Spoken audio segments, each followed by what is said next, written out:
All right. Okay. Okay. Fine. Fine. Fine. Fine. We'll do it now. We'll do it now. All right. So yeah. This is a replacement. This is a replacement stream for we did this stream earlier today that was it was very much of the stomach, that stream, and unholy. And so this is a replacement stream, and this is not trying to be of the stomach. This is trying to be of the heart. This is trying to be of the breath. This is trying to speak words. And so that's what this is. And it's entitled leavening. Okay. Because I'm leavening the place where I live soon. And I'm moving to a new place, and I do not, as of yet, know where that place will be. So yeah, we're talking about leavening. We're talking about the spirit. We're talking about how you find where you're supposed to go. We're talking about, leaving metropolitan areas for the first time in 14 years.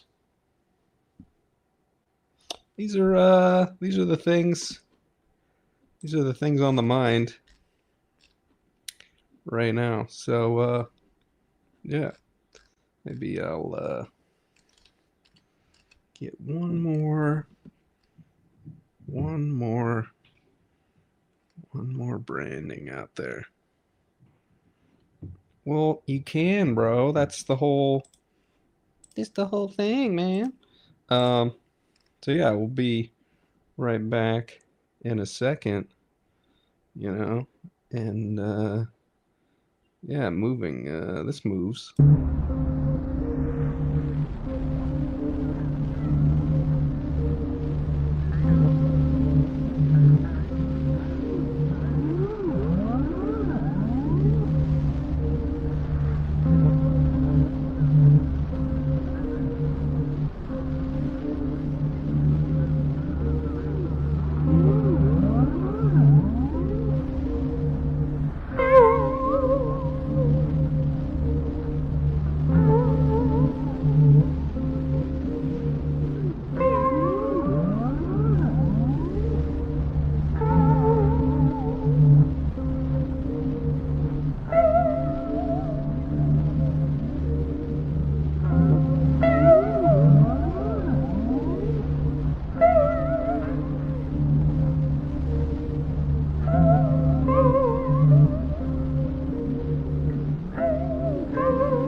City bunnies.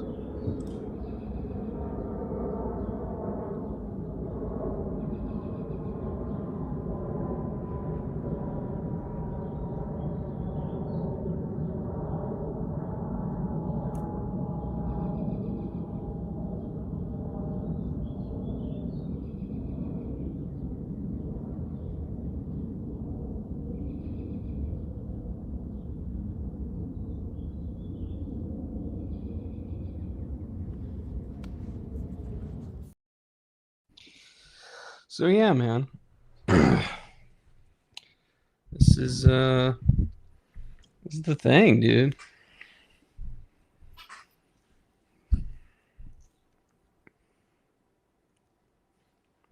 It's actually I don't know that I wanna name the airport, but it's not Midway, but I don't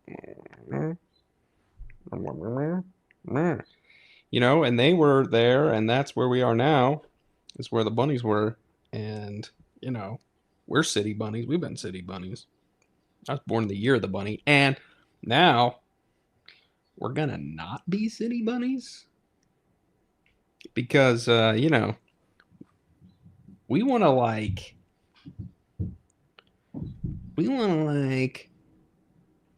live in a house, man.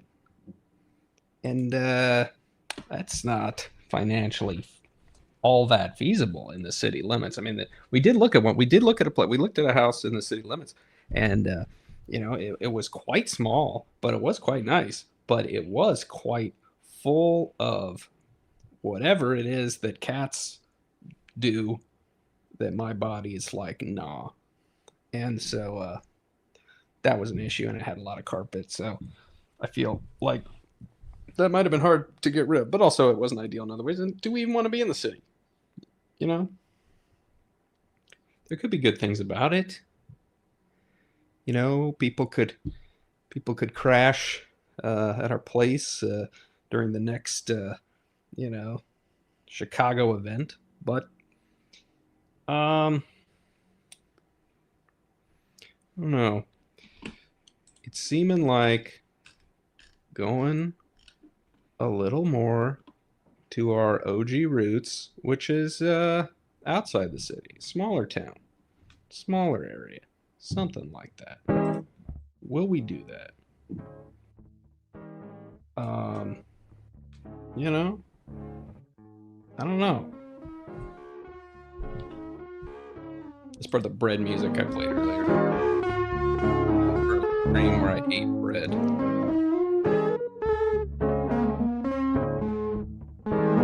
Does it sound like bread?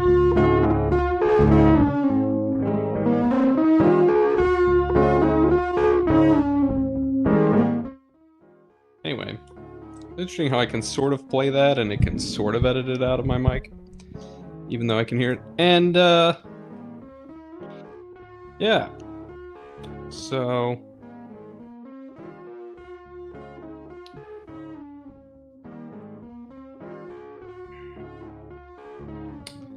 you know, leavening, trying to get more air, more life in your life, you know. And so one of the weird things is that you know, we used to live in a house. We lived in a house back in the day, central Illinois, and it was insanely cheap, that place. Oh.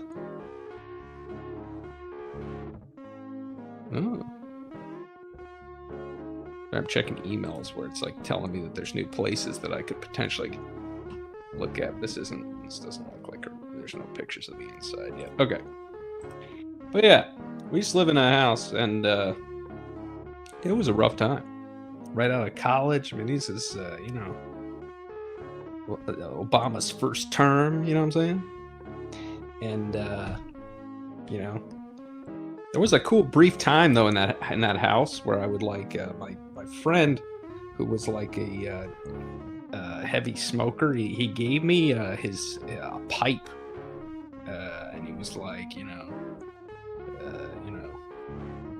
smoke up, Johnny. And so for like I don't know if it was like a week or a month or what, but I was like smoking this pipe on my porch, and then I would like write songs influenced by Thomas Pynchon. So that was a time, and that's when I was working on my album. I was like, I'm gonna make the Great American, DIY from home album. Like that was the time, where like we were downloading music, and there were like these college artists. I was close to college age, and there were like these college artists who would become popular. They were basically, they were on small labels, and they were basically, well, they really were rich kids, but we didn't know that at the time. But they were, they were like doing their own thing, and then they would become potentially quite popular. And that was really inspiring to me. And I was like, oh, I want to do something like that. And that was when I met like my mentor too, which is this was a bro by name of Derek Hart. Oh, hey, here's a chat. He wants to be a mentor. What's up, dude? What? Not much. How are you? Where are you? I don't even know. Are you talking about? I'll just talk. I'll listen. No, that's cool. I was just talking about used to live in this house in Central Illinois, and I was like working on my album. So like when I was in college, I was like, I'm gonna make an album myself, DIY, and this is gonna like be the thing, and I'm gonna be this like songwriter person, which I have to say is pretty ambitious considering like socially, this was like pre agoraphobia or agorafabulous, as some of us like to call it. This was like pre that era, but still like my social comfort, let's put it at a 10. It's like a 10 out of 100. But I was like, I'm gonna make this album though, and I'll have songs that are like so cool that people will have to I don't know, bro, I don't know. But that was like, this was like 3 years into I'm gonna make my album, and that was 17 years ago, dude, and we did not complete that album, man. No, not completed. And so, wow. A couple years after that was when we came up to the big Chicago here, and we've been up here 14 years, which I think I think sevens are important distributions of time. So 14 was big, and we were gonna move out of here. We were gonna leave. We were gonna go to Nashville, and we were gonna go to Nashville like a year ago. Our lease was like coming up. It's like we don't know hardly. We have like one friend, close friend in town. I got a couple old friends I don't see anymore who are in the vicinity, and I got a brother, and I don't see a ton, but he's nearby.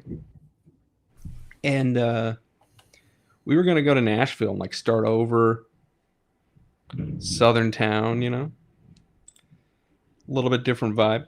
And there was this. We found out about Midwestuary, and it was like, we're gonna go check out this Midwestuary event, and we're gonna stay on our lease a little bit longer, and maybe something will come out of this event, because we were kind of getting a vibe that it was going to. And so it seems like a lot different of a time since then. Now it's like, I'm starting to realize that I seem to be currently acting out my part of, the sacred order of foolish transparency. But yeah, it seemed like maybe we should not leave and start over because I know a bunch of people in town now, and I know people in Wisconsin, which is really not far. And, there's going to be like another cool event, and I can probably like help out with it and stuff. Like, that's cray. I'm just going to act like you heard everything that you didn't when you were gone. But yeah, so this thing of like moving to a house, dude, this has been thought about since 2020,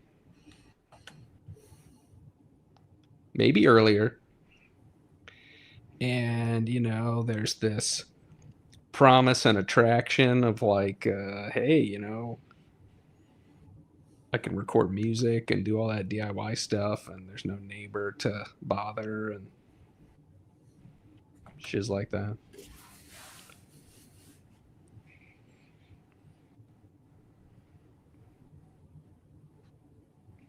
But it's kind of freaky. We got a little reprieve here where we don't have to leave for a little while, so we got like an extra month.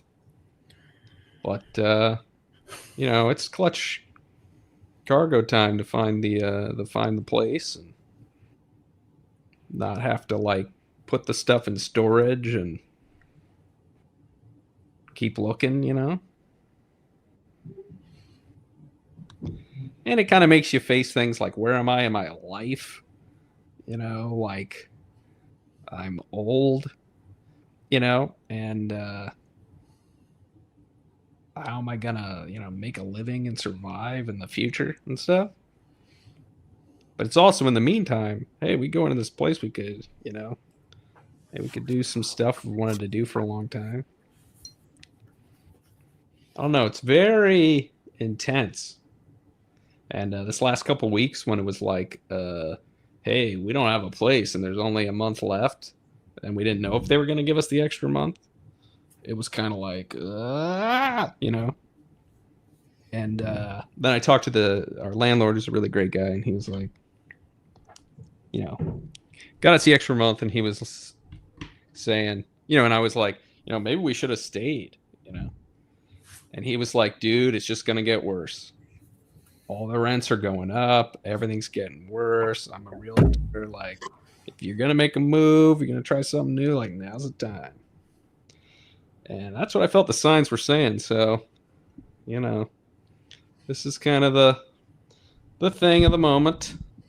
And, and as I said, we're leaving.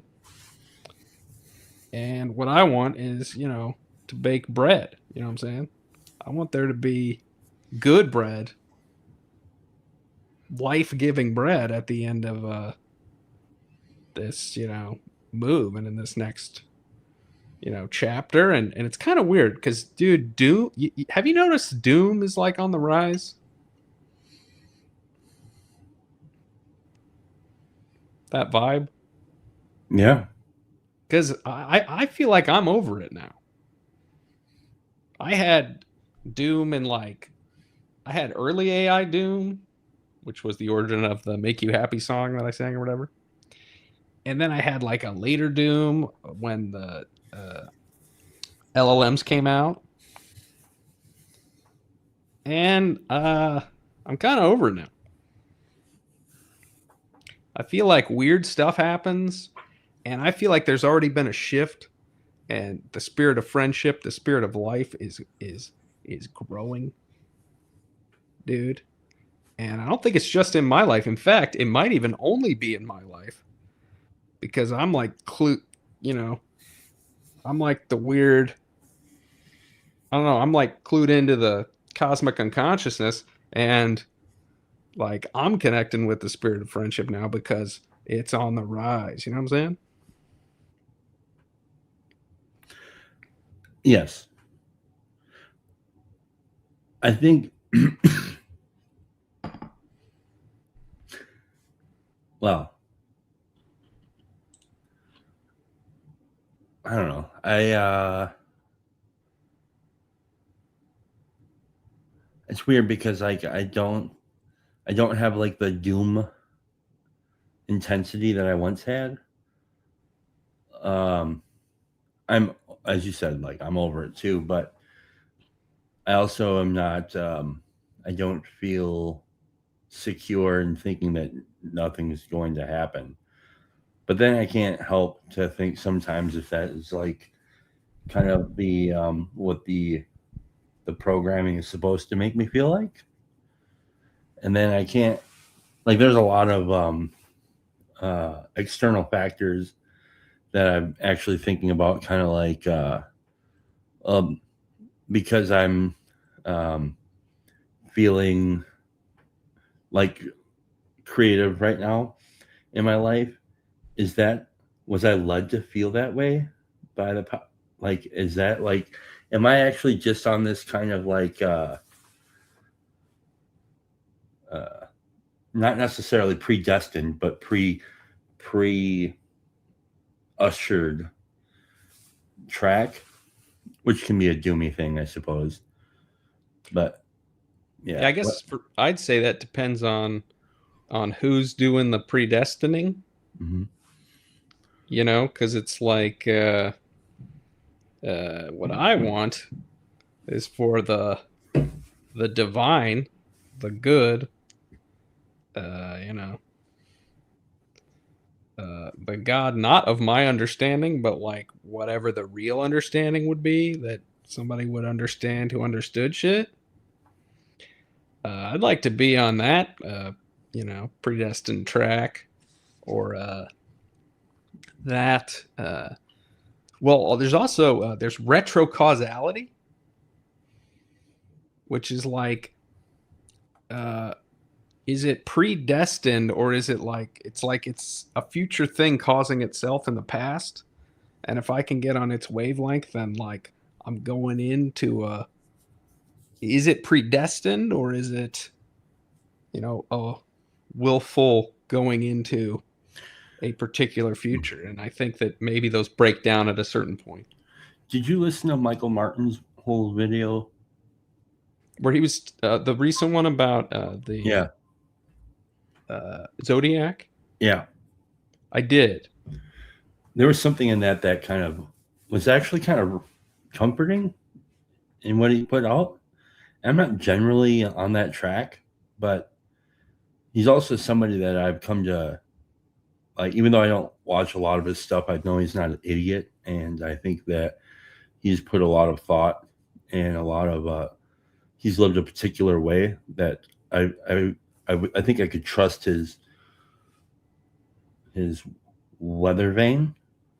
Um, and then when he said that something to the effect of what did he say? Astrology isn't. Fate, Yeah, it's not fate. It was something else. the Like weather.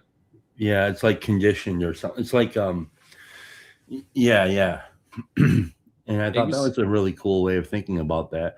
And then when I just look at my own life, it's like, yeah, that's kind of the way it seems to have played out. Um, um, but yeah, yeah. So I don't think that I don't know what's coming, but I have a lot of like, you know, I sometimes wonder if anything might be stepping into saying something really really wrong. But like, does anything actually bad ever happen? Meaning, like worse than it could have happened, or is stuff just like this is how it goes? And better to look at those bad things as like, well, that's a message toward a you know, a future. I don't know, but I start to notice that the main change in my doom is like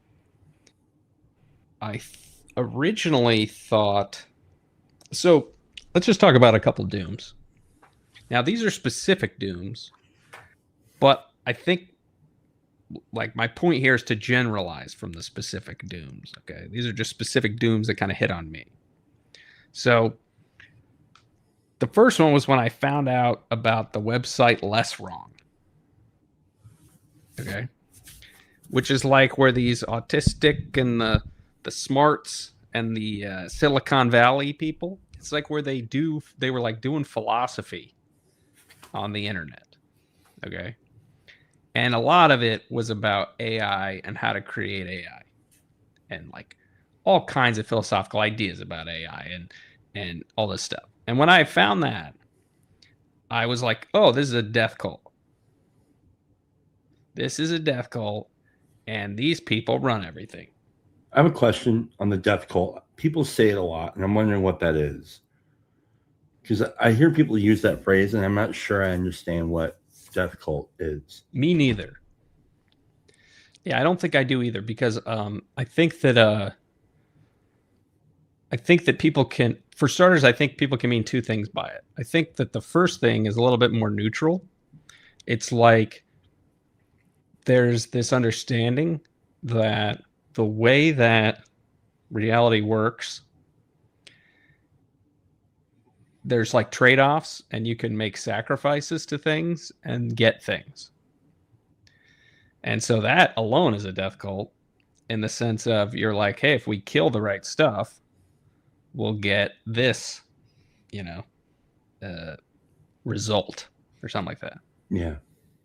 But then I think we also think like there's a death cult in the sense of like people are in love with or can become somehow compelled into death.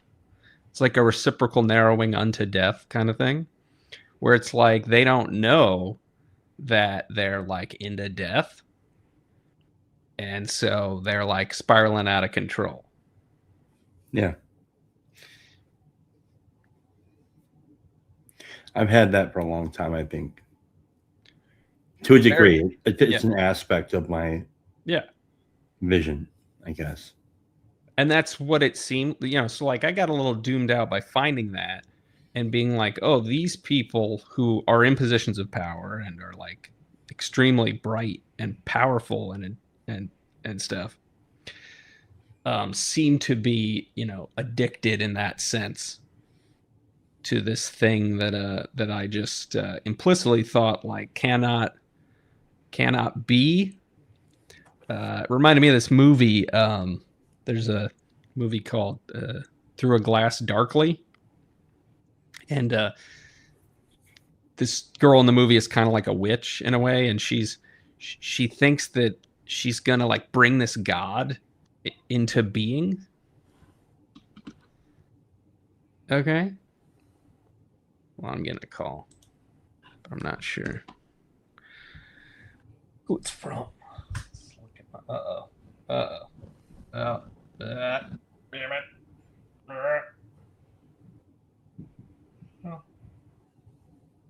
Potential spam. I don't think we're gonna trust that.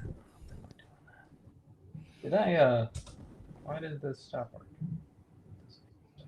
Does it?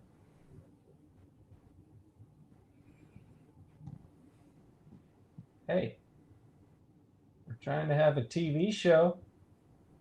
There we go. All right. So,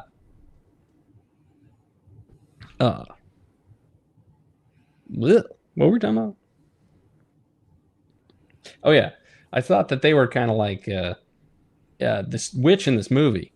She was like trying to bring this god into being, and she thought it was like a nature god. She thought that she was going to kind of like bring this god into being, and it was going to solve everything in her life. And slight spoiler, when she kind of finally gets the god to show up, it's sort of just a big spider. So I thought these people are doing that, and that freaked me out. And I remember I talked to my bro at the time, and he was like, well, we got to make the AI to beat China, you know. And I was just thinking about how this AI could, be like the Terminator or cause some cataclysm. And I just thought, oh, the people like thinking about this are insane.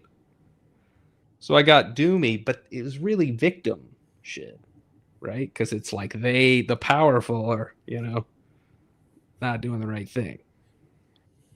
And then when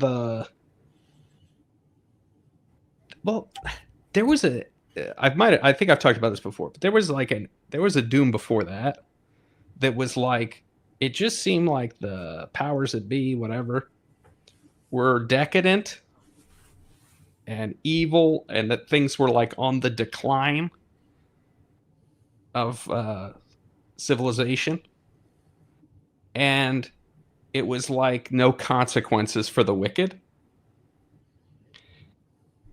And when COVID happened, it was like, to me, a realization that things worked differently than I thought. And it was like, if things went too far, then something had to happen. So it was like the post 9/11 consensus, I would say, ended like in a week. And so at the beginning of that, I was sort of like, wow, so things can still happen. Something can change. And then I know that for a lot of people, COVID was like the beginning of doom for them. Waking up to all kinds of messed up stuff, But now I'm like sort of convinced that things work in this weird trade-offy way where there's like a weird kind of balance. And it's not necessarily the balance that you want. And that doesn't mean that like we can't maybe nuke the whole planet. I don't know, but it's like action reaction. What's up, Grizz? Speaking of reactions, I just had a very special moment I wanted to share with your stream because it's the best. Please do. Do you know what happens when you order a shirt from Grim Grizz at FortWall.com? It's got the V&A bubble on the package, and you find it in your mailbox, and you're like, OMG! Here's a super exciting unboxing, bagging, as the case may be. I had that same experience. OMG, OMG, what is it? What is it? Why, if it's not a TLC movie night t-shirt, look at that. You can order one and it shows up in your mails just like that. How much is it? That's I nice. want one. It's at low $17.33 plus $5 shipping and handling because Fourth Wall is asshole. Wow, that's a deal, dude. 17.33. Not bad, really. Very, very reasonable. Do you have them for really fat guys like myself? I need a triple X. I don't know if they're willing. I don't think Ezra set it all up. So if it doesn't, it's his fault. I think they got double. Might have double. Let me check on the convenient webpage, grimgrizz-shop.fortwall.com/product/TLC movie night 2X. 2X is as large as it makes it. But I've heard Ezra say repeatedly they come in pretty large because he got a medium or something. Actually, I think it ran slightly small. Oh, never mind. Never mind. Well, it's what it is. But look, I have a shirt now. This one you get to see for the next 4 years, because that's about how long it takes for me to get new clothes. We'll see how long the lasts. I don't mean to interrupt. It sounded like you were doom pilling real hard. Well, I was just revisiting some Doom, and that I feel like I've switched from the Doom a bit. I mean, a lot, but on multiple levels. So one is just like, you can be white pilled regardless of what happens. You can be like, well, hey, I'm not going to be doomed because I'm hooked up to the relay and the signals are getting to me. So, let what happens happen. But you can also notice that like the world worked different than you thought. And there's like, it's a little bit better than what you thought it was.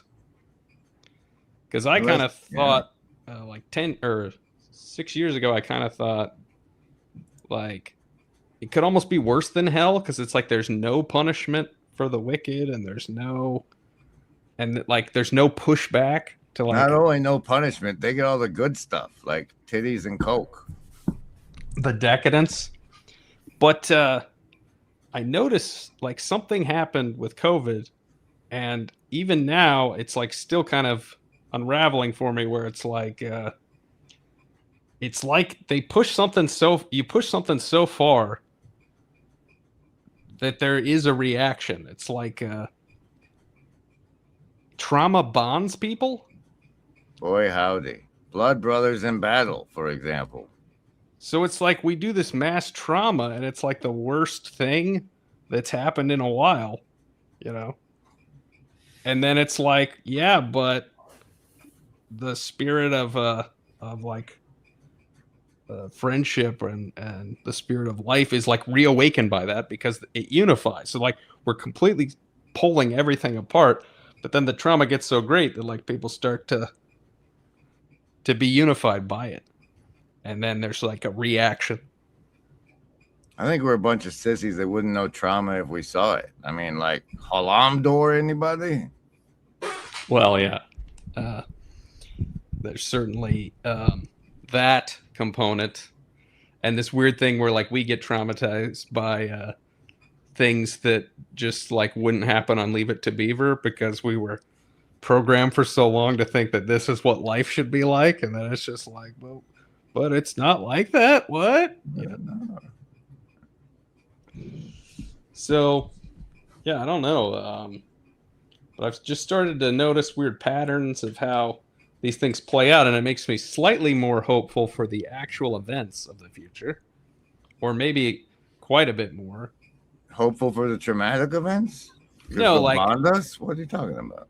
yeah, hopeful that the bonding will affect the future. Like, on a short term, it's stuff like, you know, if you get blackpilled by like AI doom, if you're early, it's like no one even knows they're working on AI. Like when I was reading on Less Wrong and I was like, this is a crazy death cult, we're screwed. It wasn't being talked about at all. Then it becomes talked about through the LLMs and everything. And then now it's like everybody's talking about how we're doomed. You're like, well, if everybody's talking about how we're doomed, then maybe we're going to be fine. Yeah, maybe we People are always wrong. Everyone's always wrong. The one thing that I always think about with this stuff, or I've been thinking about a lot lately with this stuff, is when the kind of whatever the event, the kind of like the whatever the crazy event may be, it tends to like shove over and make room for new marketing, which is like the thing that I'm constantly noticing now. And it's to the point where, like you're saying, like, I'm so over all this doom shit. Like I'm so over all the, like, not only the doom shit, but like watching the different sides, like make even more like become even more defined and then even more marketable. And like, so now it's like, it's just so ridiculous to me. So that's the one thing I would say is who is getting the who's getting paid basically. You know, like it's just so predictable. And that's why I was saying, like, oh, is it, you know, now that I'm like starting to become a creative writer, have I been like kind of like groomed to become this from like the last few years of watching all this different stuff? It's like I'm like predictably becoming a particular kind of person because the algorithm has groomed me to become this because I'm in a cult of algorithms. Like that's the way I think algorithms are. Algorithms themselves are like a cult. They're individualized cults. And so would you even know if you became MK Ultra'd by the freaking algorithms? You know, it's like you can go doom on that shit. Speaking of algorithms, like they say that the sissy porn from pornography viewing on your phone is like the algorithmic pipeline to cutting off your phallus there. Mhm. Well, so yeah, I would say algorithms are a grooming utensil, Yeah. at least Well, in some cases. yes. Well, and the, the things you say on my stream. Okay, but oh. Sorry, let me disassociate Yeah, myself where's from my the stream. If you happen to be one of those fans of the sissy porn, do not be offended. Ezra is on your side. Hey. But yeah, but it's interesting the idea that, you know, Chad, like even like, you know, like you listen to you listen to The Passenger by Cormac McCarthy once, you know, okay. You listen to it 3 times, they're like, this guy's the novelist. So they just start sending you, you know, they just start moving you down this track Yeah. before you know it. Yeah. I disagree.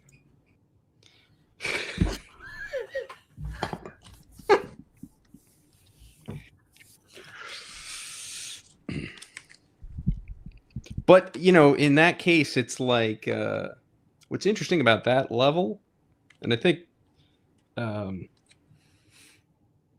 what's interesting about that level of algo is that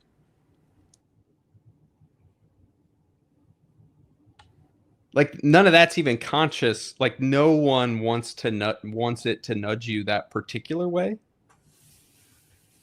It's like, you know, like I have this thing that's maybe like you remember in the movie Juno? Did you ever see Juno? Years ago. In the movie Juno, there's this girl protesting outside of a Planned Parenthood, and she's saying all babies want to get born. Yeah. And I think like maybe like all spirits want to get born. Like the spirits want to be embodied. Mm-hmm. So, you know, the spirit of the, you know, like this is what's like if you're always being nudged. There's no not being. Yes. So it's just, you know, it can become a kind of victim thing too. Well, right. But I think like to some degree, like if they had it their way, whoever they is would have your salience landscape be more fluid and malleable. And so that you could be more conditioned to do the things that they would like you to, or buy the things or think the things or whatever. But that's not new. You know, that's not new. Oh. I was just thinking about how like how you know, like how do we just like how are we going to be able to really how can healing actually come about in the world, like in a real way? Like I was really thinking about this because it does, if you sit back and look at it, it can seem like a pretty crazy landscape out there, and like crazy in the way that, like you're saying, like none of us have really even seen real suffering, and there's something horrifying about that, and the way that we, you know, the way that we kind of wrestle with the world. I don't know. Yeah, it's strange though, because we also like we may not experience. Well, first off, there's tons of horrific suffering. Yes. In the country, everywhere, all the time. Yes, I'm familiar with it. And you know, like of a level equal to horrors in other parts of the world. Like, yeah, for sure. You know, crimes, things. But there's also this thing though where we might not all experience that, but like we dream it through media. You know, and like a lot of people are like watching death and stuff. Mm-hmm. A lot of people are watching real horror online, you know, all the time. And even just being told about it all the time, or, you know. And like, and even if like Walking Dead was really popular. That was a really popular show. I know it's just a TV show, right? But it's like that's a long time to spend thinking about that world and what it would be like and what you'd do, and And this is a pretty nihilistic program. Mm-hmm. So I do think we dream a lot of trauma and stuff, and and so it's this thing where even if we're not experiencing it, we're afraid of it all the time. And then the rates of just psychosis and depression and death and whatever. It's not like it's but it's interesting. Okay, so to go back to this thing of it's not new, right? When you were talking about how this is nothing new, being nudged all these different directions, I was thinking, you go out into the woods, okay? You just go out into nature, and you see like a bed of that like mossy grass stuff, and man, wouldn't it be nice to just lay down in that? Doesn't it look just like it'd be comfy to just like wrap myself up in there and just lay down? So these spirits there's spirits out there trying to get you to do stuff that's not good for you. Even in just nature, like it ain't all media, it ain't all mind control or whatever, Yeah. or like maybe that is mind control, but it's like mind control from like nature itself being like, hey, Yeah. like, bears look cuddly. Mm-hmm. Yeah. So Yeah, the constant kind of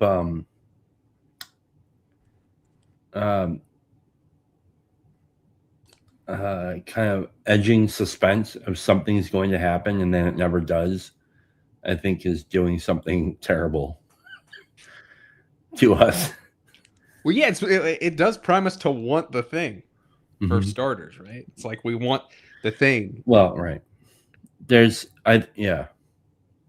Well, part of me feels like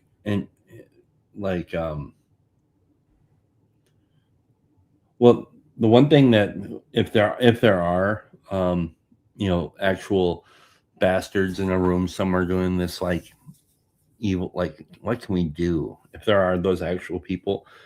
The one thing that is not on the table for them is like invade them and slaughter all of them. That's not on the table for them because that would be a massive mistake because all that would do is pull us together.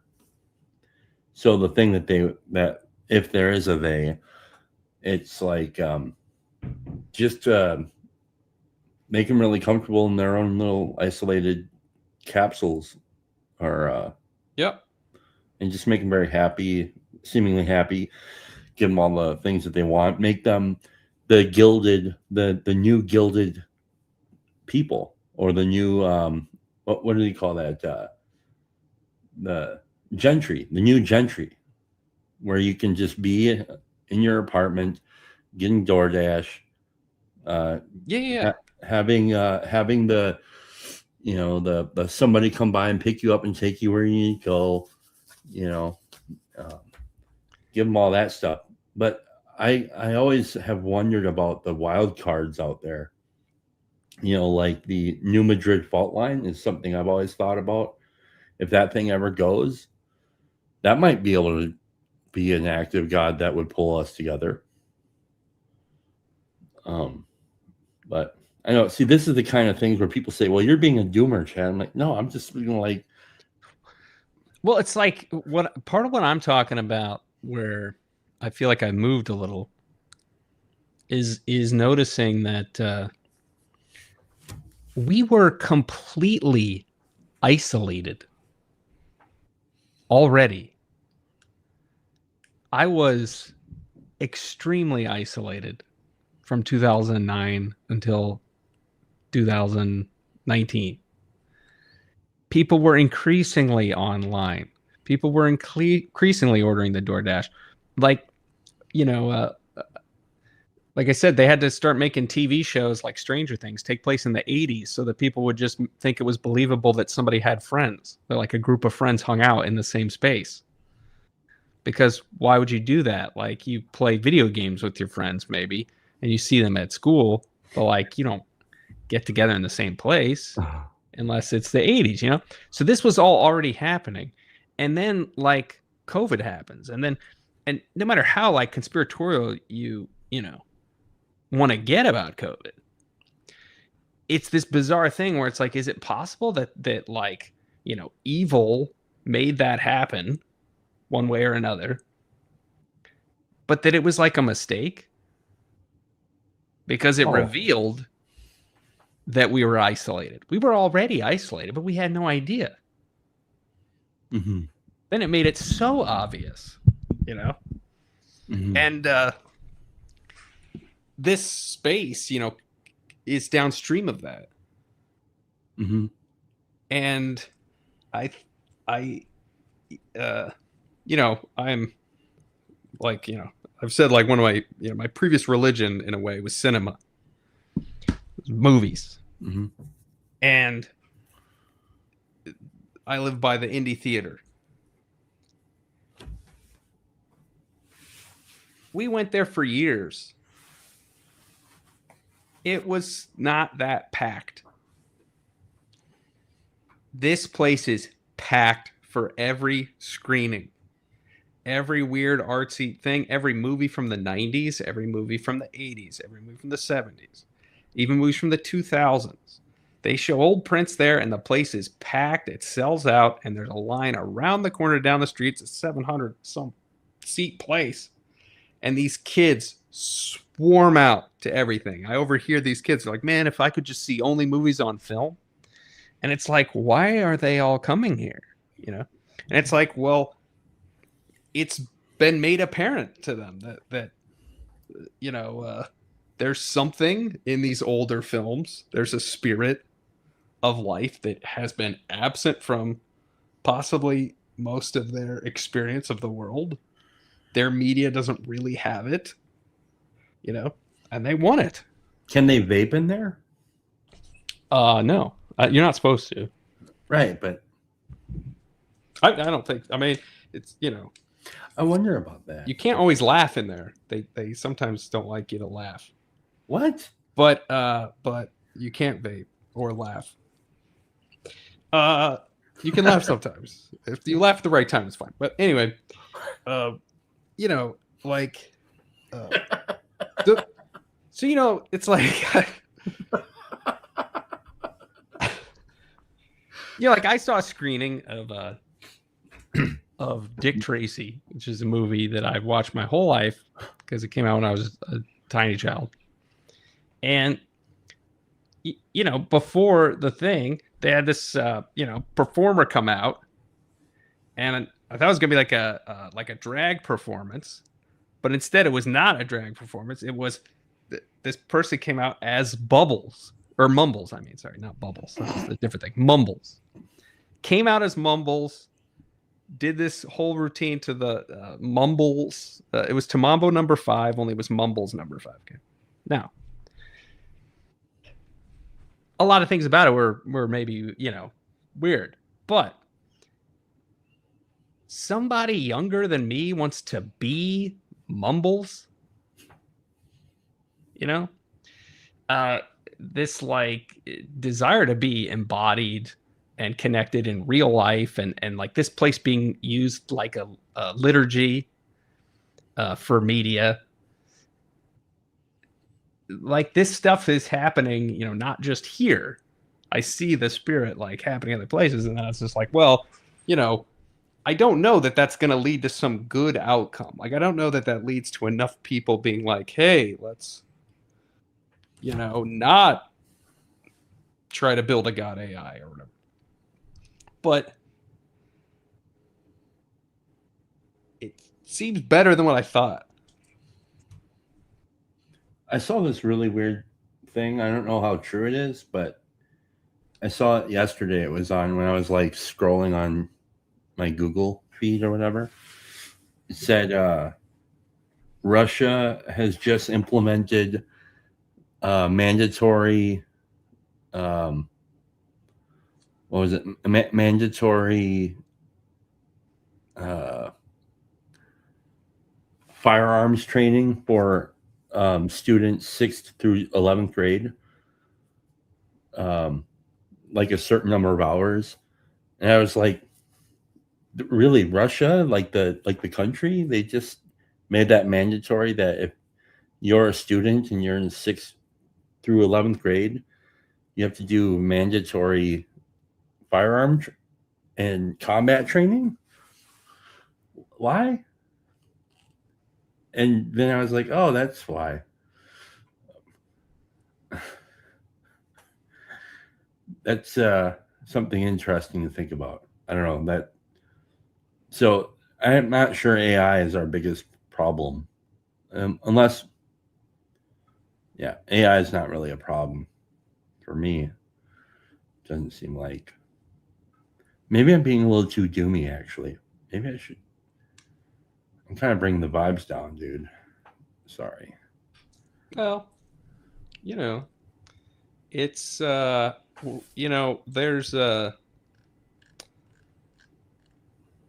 different stuff goes into making bread, man. And so, like there's stuff in here that's like, don't you have to like sort of rot some stuff to even get this going? I think so.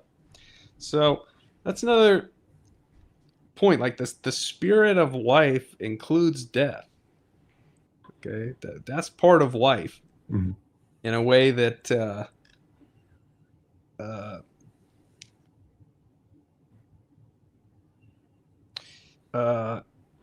yeah, we're trying to move up the bot. Like we did a stomach stream that was wrong and should not have been done. We're trying to move up to the heart and spirit, and I don't know if that means that there'll be eventually be a thinky talky.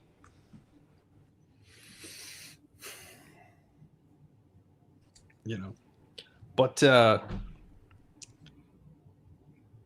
I just think that like weird, like just things can go really weird, and there've been enough things that I didn't expect.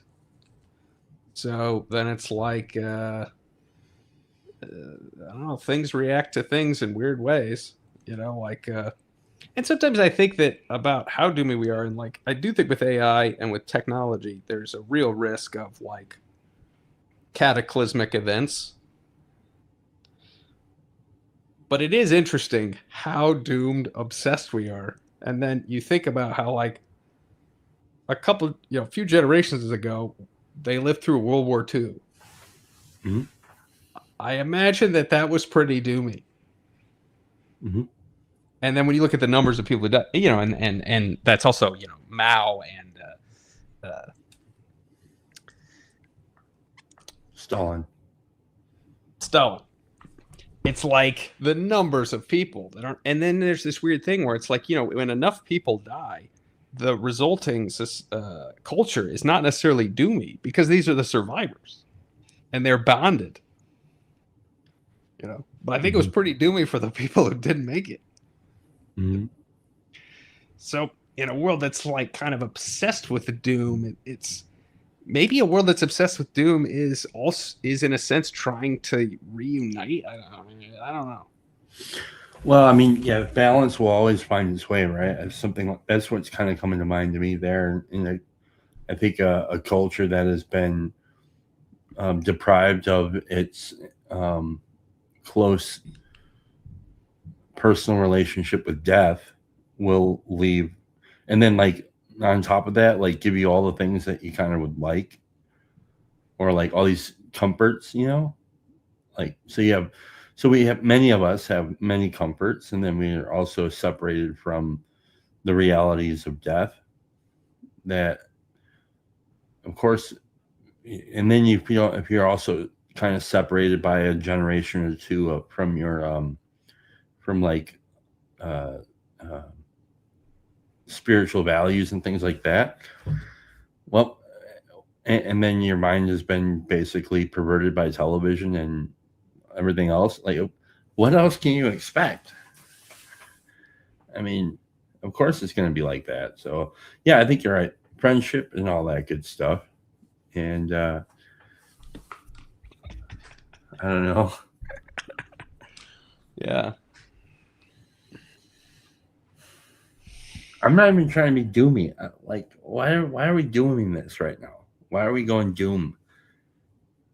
It's me. I got to get out of here. There you go. All right, dude. Well, peace. And I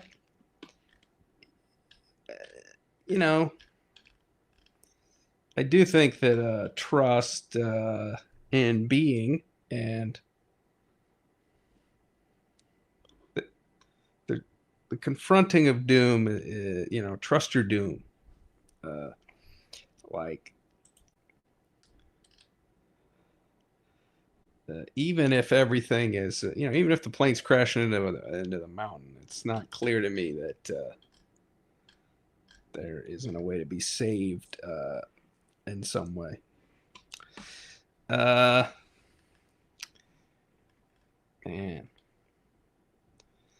it's like it'd be cool if there was like a button I could hit that would just bring like some levity to what's been happening. Hoot hoot. Hoot hoot. Hoot hoot. Hoot hoot. Yeah. Did they bite? I don't know anything about bird mites. I guess that they can, but they're really tiny.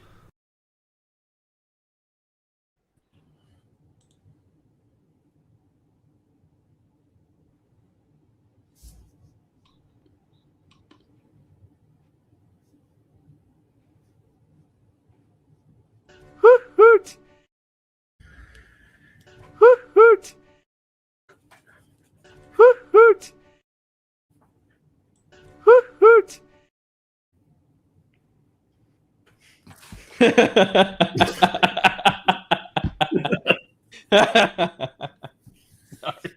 Sorry, I got you.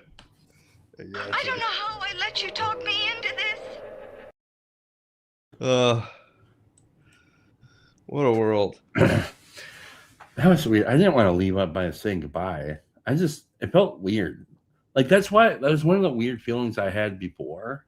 Like, maybe, like when I deleted the channel, I was like, but it was like that, like every day. I was like, and then, yeah. Well, like we were saying, trauma does bond. Like, Life's a bitch. She's back in heat. What was that? That was weird. Yeah. What So, was that? Can you hear me? Yeah. You still Okay. there? Yeah, I'm still here. All right. Well, I don't believe in trauma, so. Well, no, I mean, I get you. It's like, it's a thing that's. I like the arts, dude. Like, I really like. I like spending time with people and my family.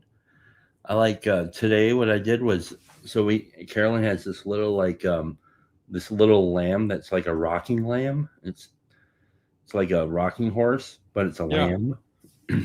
So I put her on the blanket, and put that on the blanket, and then she rode on the lamb, and the lamb is named Nathan because it was some kid's named Nathan who we got it from or whatever. And so she was riding Nathan around the living room, and that was really fun. I like doing that stuff. That's a lot of fun. And I like tacos. And what else?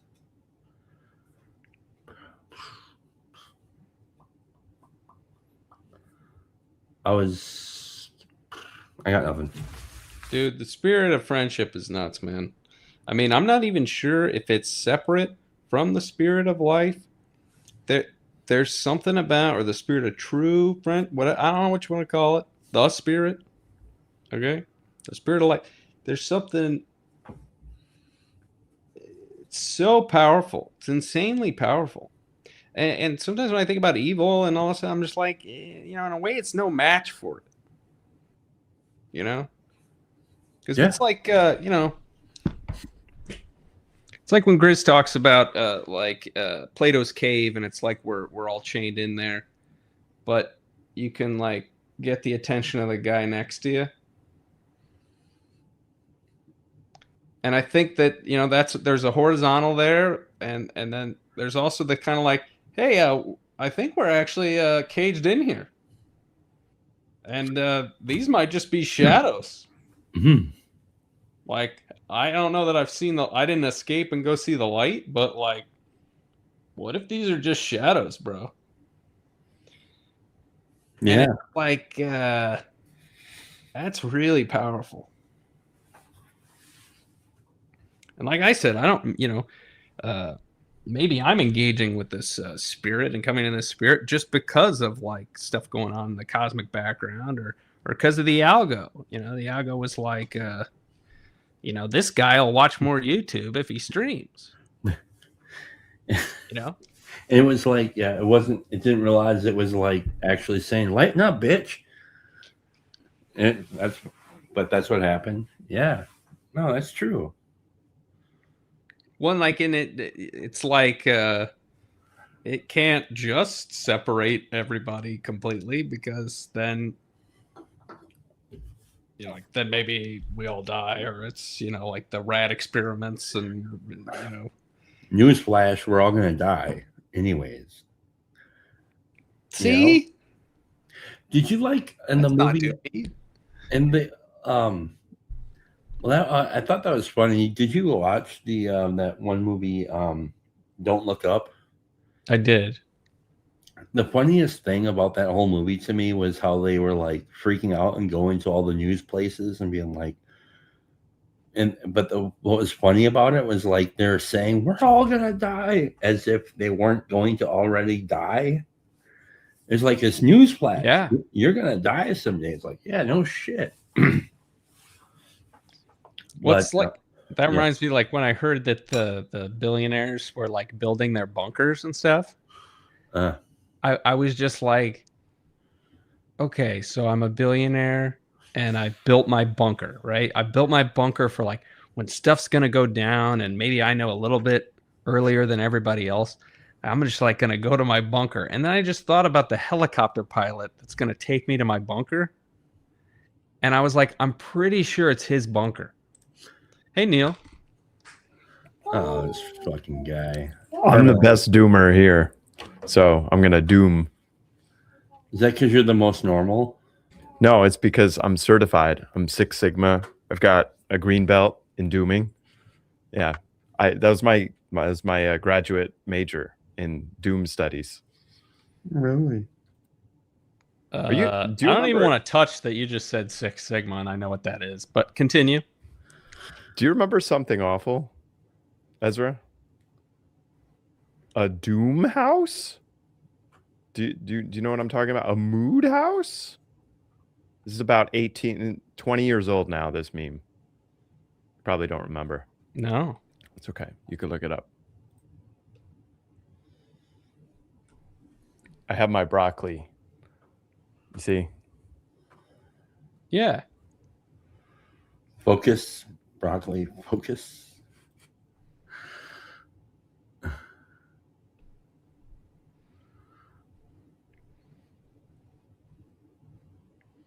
I think when I was a kid, somebody told me that those were like little trees.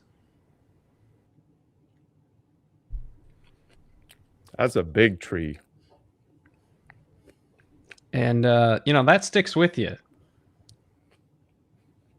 Also, I remember having an argument with my brothers when I was a kid that my grandmother would cut my sandwiches, like a peanut butter something sandwich. She would like cut it into 4.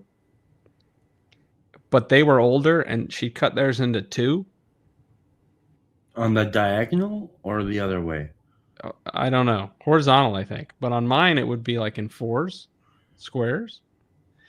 And I was like, I have more than you. And they were like, you idiot. you know, because it's the same, you know, area wise or whatever, you know. But like, they always ate their whole sandwich, and I still had more of mine, you know. And that extra, you know, Grandma did an extra slice. There was some extra care Mhm. went into mine, and then I had 4 separate experiences. Mm. So you did have And more. they were, yeah, I had more in many different ways, I think. Mhm. That was wrong. I was actually just thinking about my grandma today. I thought that said nose while eating nose. Nobody knows.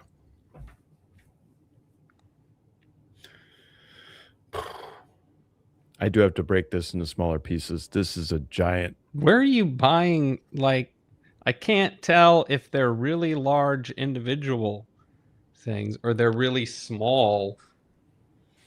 You've never bought fresh fruit or vegetables from a quality establishment such as Walmart. I do know why. They say Walmart has great produce because of the supply chain. Yeah, I'm still alive.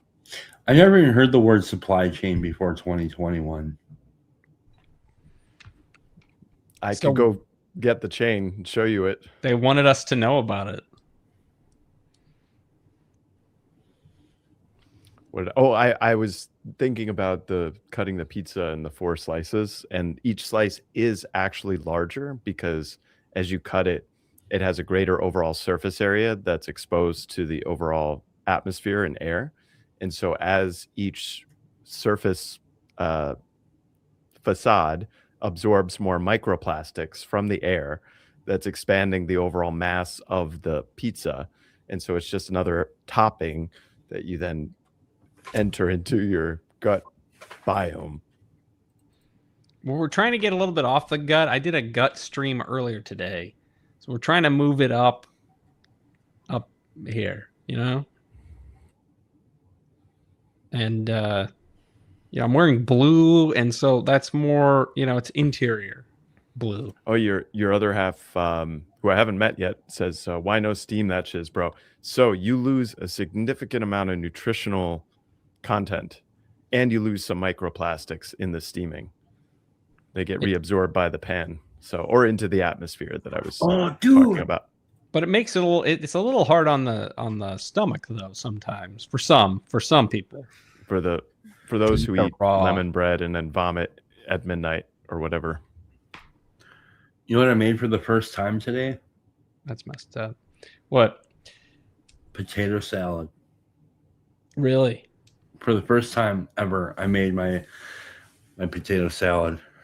Yeah, because tomorrow, see the people on the other side of the block are throwing they went around and made a flyer and put it on everybody's door and said, we're doing a block party, and we'd Whoa. like to invite you guys. Bring a dish to pass. Don't care if it's store-bought or pre-made, whatever you want to do. We're going to have fireworks, and there's going to be kids' games. There's going to be a fire, a bonfire. Come on out. And I was like, holy shit, dude. Somebody actually did that? They actually made a flyer and took it to every door and invited us all. That's awesome, dude. And so I made my mom's potato salad, which I never made, but it's one of my favorite things to eat. And it tastes like my mom's potato salad. And I'm so good. It's 5 pounds of potatoes. Can I get a clarification on what makes a salad a salad? It's in a bowl. The SALD. Can I make like a lasagna salad? SAL. If it gets cold. Can I make a gazpacho salad? I don't know what your capabilities are, dude. Salads be hot. I feel like you can't have a hot salad.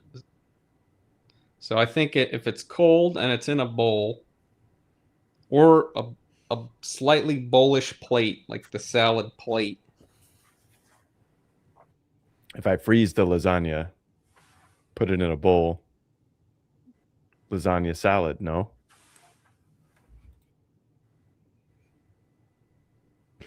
Wiggle, wiggle, wiggle. Put a wig on that. It's funny because you'd think that it had to have vegetables to be a salad, but then there is fruit salad. So Yeah, so- maybe there's meat salad. And there's no dressing on fruit salad. That's weird. Like I if you like put oil and vinegar on fruit. I like pistachio pudding with fruit salad. You know, like where it's like pistachio pudding with like fruits in there and like whipped cream.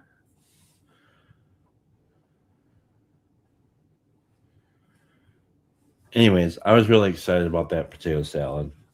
And I'm really excited that my neighbors are inviting everybody out. I read the recipe. Mm-hmm.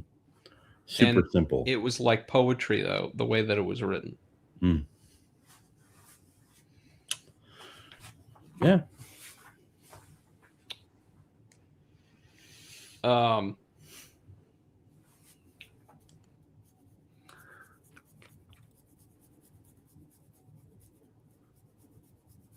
What are we doing? I'm smoking broccoli. This is ridiculous.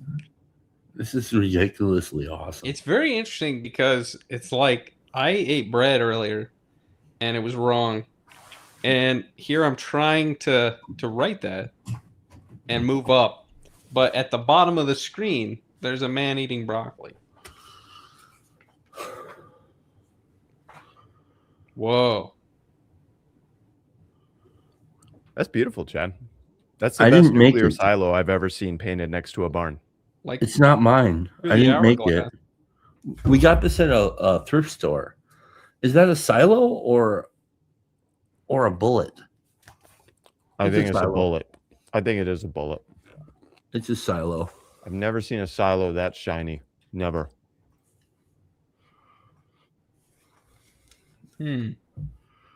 Shine bright like a silo.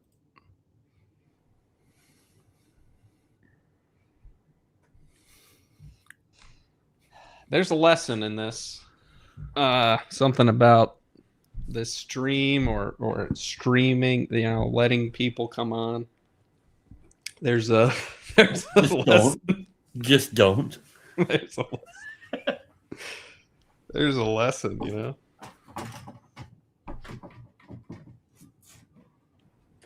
Of course, I have to roll my own broccoli, B, because, if you don't roll your own broccoli, they put like an 80% tax on it, So What's you your just relationship with broccoli, Neil? got a loving, digestive pair bonding. Like, what's the amount of raw broccoli that you're rocking? This is my last one. But I like, promise. is this the first time? Is this a daily? Is it by day? Not daily.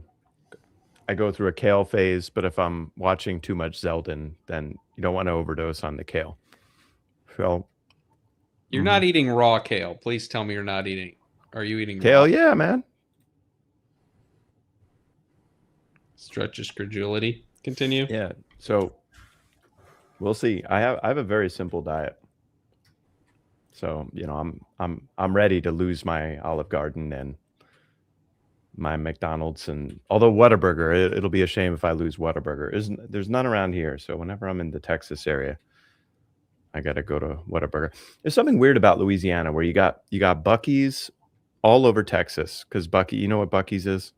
Everybody from Europe is ranting and raving about Buc-ee's in the South. We got our special things. So you got a lot of Buc-ee's in Texas, and they get into Louisiana and they're like, nah, we're not having Buc-ee's here. And then they set it up in Alabama and Mississippi and Florida, but no Buc-ee's in Louisiana. They just skip right over. It's some French thing or anti-Catholic thing. Man, it just... And the same thing with Whataburger.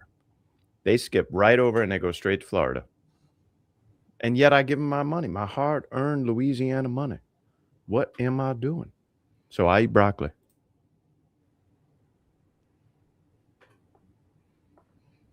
Breaking Bread, like like what if they made like a parody of Breaking Bad, but it was called Breaking Bread? What would that show be like? Like he finds out he has cancer. He's miraculously healed. He becomes a pastor. He But spreads just the going. gospel. Oh, go ahead. Sorry. He makes his own leavened bread. He starts making bread instead of meth, I think. I like this. This would be badass. So okay, so then like, but he does it in secret. Yeah, I guess he doesn't want, Skylar, whatever her name was. He doesn't want his wife to find out that he's, baking bread now. But But it's not sourdough. That would be the truly like he's making white bread. You know, like a really transgressive act against the digestive environmentalists. No, it had to be good. It's breaking bread. So like, so he actually hears the voice of God is like a character in the show. Make the bread. And like he has this kind of like intuition that he if he tells people that it's him, or if he keeps any of the money for himself, like the cancer comes back or something like that. But it's actually not true. Yeah. If you bake it, they will come. That's interesting because I've thought before that I would love a show that was like The Sopranos, but Tony Soprano was just like a good guy. But it still had this like the way he confronts the infinite and he confronts these like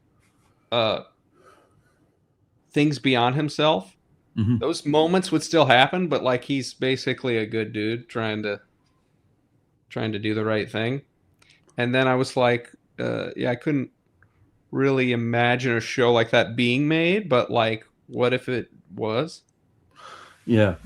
Well, I could see like two different shows like that, kind of.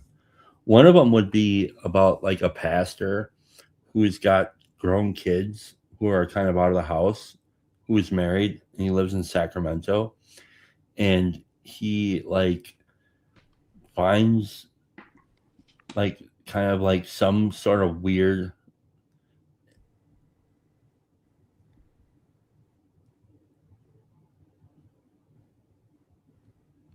Yeah. some sort of weird internet celebrity. And oh, is that Paul? I see. So anyways, yeah, he does that, and then it becomes like that would be a fun show, I think. Or the other version would be I like that movie. I think it was called that's Calvary, isn't it? Calvary. Yeah. Yeah. That's actually my favorite Catholic movie. Interesting movie. Is Calvary. Yeah. Mhm. I can't remember what the other movie show idea was that I had just now, but it fell out of my head. It wasn't that interesting, I guess. But yeah. So yeah, a show where, like you're saying, the Soprano, like Tony Soprano, is a good guy. Yeah. Yeah, that'd be cool. It's even kind of an idea on The Sopranos. There's this idea that he has that like he could have just sold patio furniture or something and not been in the mafia and like been a good dude. Mhm. And it's like I want to see that show. Mm-hmm. This is interesting. When I was growing as a young man, not as a kid, but as a young man, when I started to work in different jobs, I've had many, many different jobs. And one of the things that was commonly said was, and this actually was born out of the fellowship of the kind of friends that you would make at work at that time, was, man, wouldn't it be awesome if this job was like a television show? And people would often say that, and it's like, yeah, I mean, because look at all these weird characters, and Did you guys have that experience at all? Somebody saying something like that? No? I didn't, Hmm. but I can imagine it. Mm-hmm. And I thought of making a show. I thought before of making a show like of my wife and I, Hmm. like a sitcom based in the reality of our real lives. Is it called SIT, like SIT, and then second word CALM? I hope it becomes that, because Okay. I would like to sit calm in our new home. Mm-hmm. I'm gonna be really pissed if sit calm has never been used, because it's such an easy. Have you thought of this before? That sit calm. I would watch a sitcom. Huh. You know, like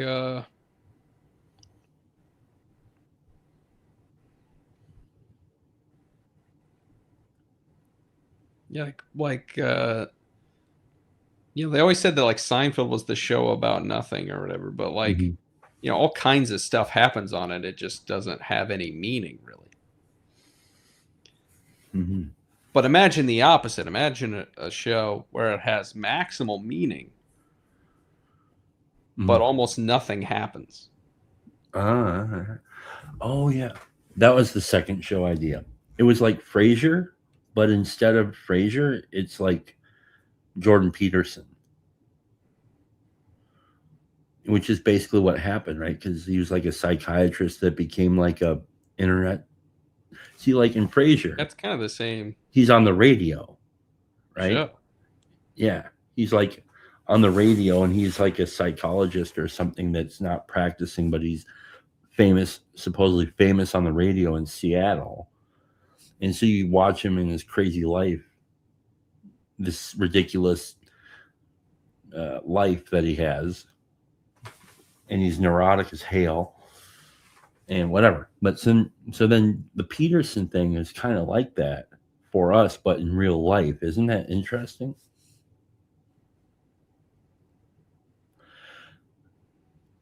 Yeah.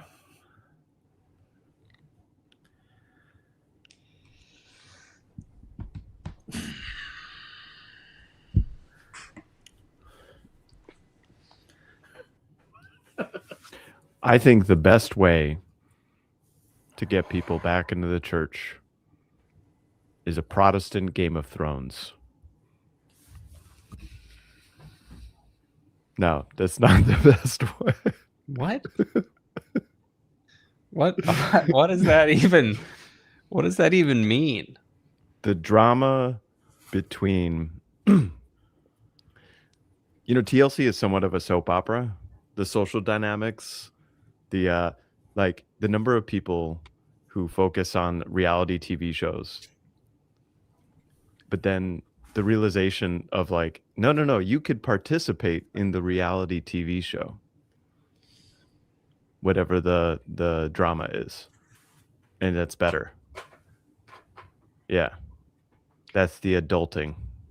Well, that's like this thing of, if we've been being mind controlled for like 100 years, that stuff on screens is real, then at a certain point, do we need to go on a screen to like become real or to feel like we're real?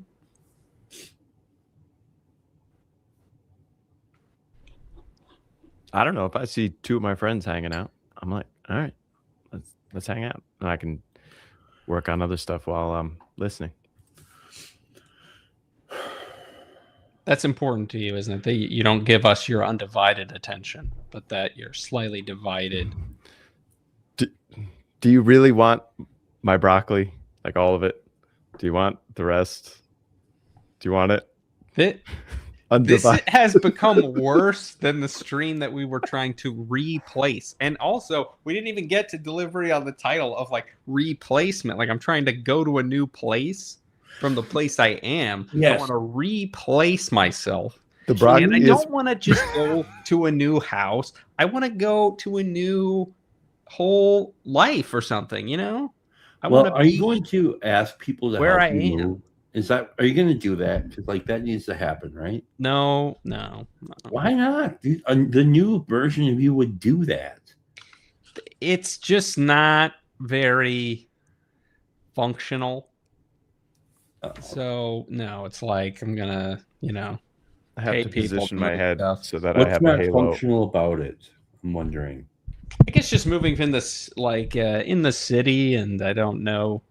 People would have to, travel and get to the. It's just a big.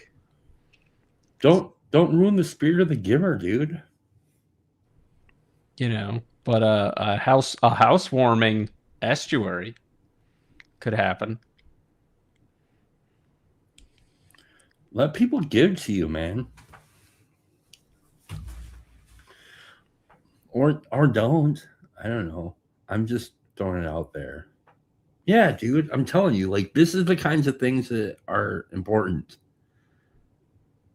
It's not all about you moving and becoming a new guy. It's about maybe people becoming new people because they get to help you move. Sorry.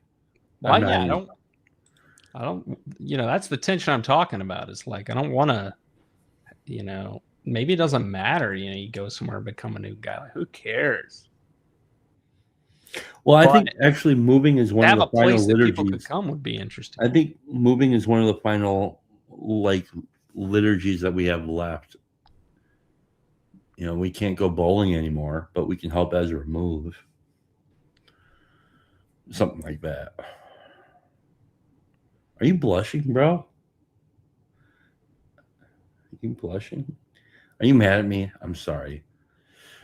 No, but yeah, it's just that to ask people to come in from what hours to come help move and stuff. So that's a lot.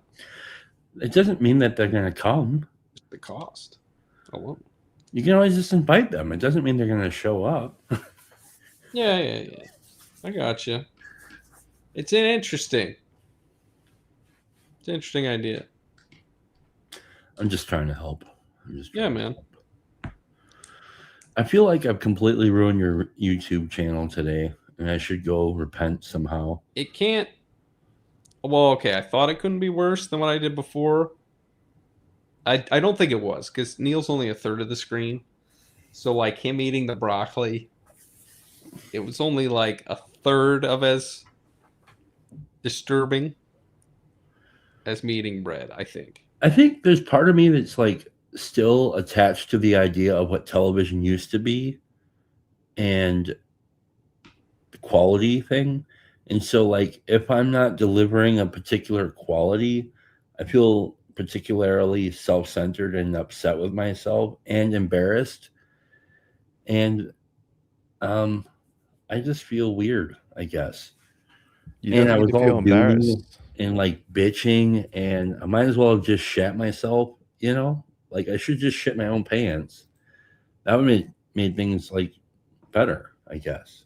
I mean, that's basically just, I don't know, like some of that just sounds like being human and then being suddenly quite aware of it or something.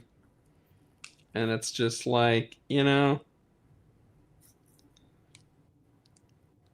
like when you go to do a live stream on the internet, you know it's a mistake on some level. The question is like, can it be, can An this somehow be for the edifying good? mistake. Yeah. Can you lift up others by lowering yourself or your nostrils? Look how rubbery my nose is. So weird. If I did that, my nose would bleed, dude. Let me tell you. Okay. Let me tell you. I think it's because I've had a facelift. Something like that. I miss facelifts, dude. Because like the stuff that they're doing now, the Uh-huh. like, celebrities, you know, it's like the fillers. It's the whatever. It's like they look kind of like smudgy. Okay. But what they used to do is they used to get like the trauma surgery. Like we're just gonna like, and it gave them scars and it was like cool, like it looked real. Like, I miss that. I like when on did you remember the movie Liar Liar where Jim Carrey puts the rubber bands around his face? That was hilarious.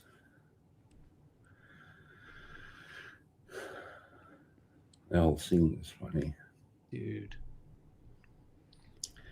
I'm a Yeah. Mr. Deeds guy. Wait, You're a Mr. Deeds guy? that's Adam Sandler. Never Yeah. mind. The Mask. I will pick The Mask. Well, okay, I'm gonna make my pitch for the movie night. It's gotta either be like I was thinking there's 3 movies. Lawnmower Man is one of them.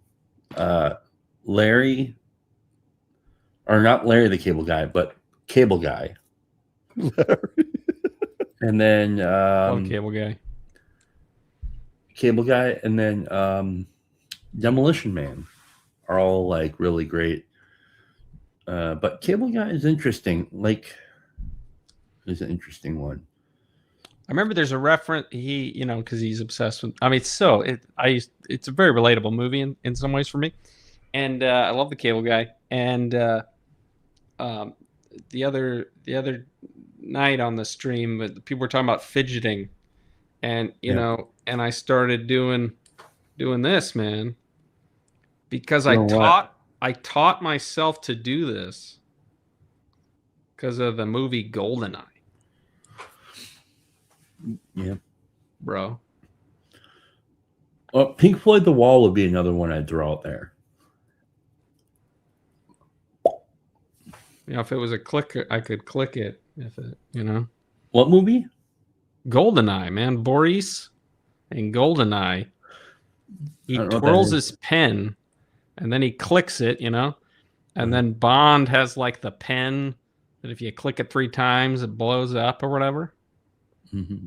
And I thought that was in movie- The World Is Not Enough. No, dude. World is not enough. It's in Goldeneye. Oh, you're right. I am invincible. Exactly. Yeah. Yes, I remember. There's Video another stream I game, wanted to etc., do, like for a while now, where did you ever watch the Howard Stern 9/11 show? No. Okay, so there's like you could find it on the YouTubes. I don't know if you ever heard of YouTube, but there's this place on the internet called YouTube. And if you go into the search engine or search bar, you can search for Howard Stern 9/11/2001, the show. It's the whole show. And I've often thought it would be interesting to do like a live stream where we actually listen to that show while live streaming and then talk about it, because it's interesting how, because there's like part of it that's in the world of 2000 or 9/10 of 2001 and then collides with the world of 9/11, which is interesting. So that's a show idea. Sounds fun. Yeah. It's weird. I should retire for the evening, guys. I'm really weird right now. I feel so bad. I think it's Well, where you're at in your house. I was thinking about that. I thought this corner is not a good fucking corner. I've never seen I that. got a sick I don't guy know. over here and then I a don't sick remember ass picture there. And then the utility room. It's this. I'm not a materialist, but it is this. It's got to be, dude. Right?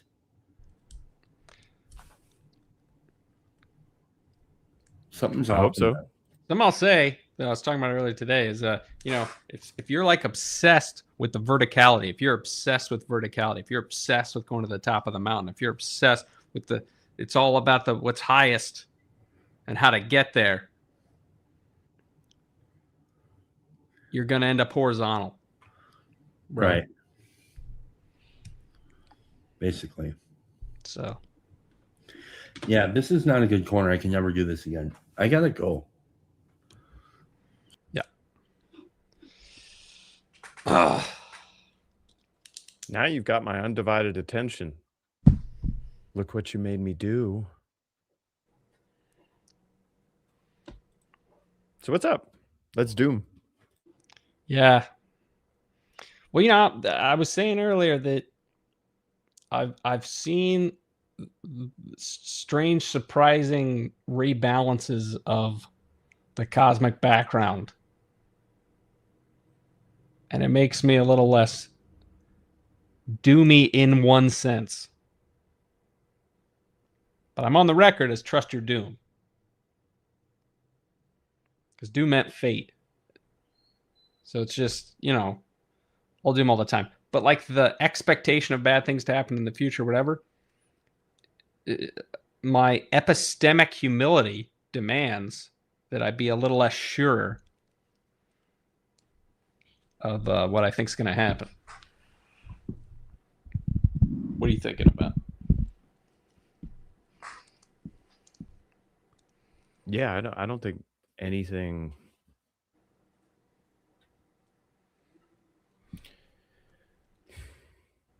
I think it's going to be a slow, gradual change in the winds, you could say. Slow and gradual. It might have sudden burps and shocks, every 10 years or so, historically, we have a recession. We're overdue. I mean, we technically had a recession with COVID, but then we bounced back. So the last real recession was 2008 to 9 to 10 ish. Oh, yeah. Yeah. Mm-hmm. Yeah, that's when I got out of college. Yep. That was quite memorable. Yeah, it was tough. So yeah, slowpocalypse. That's your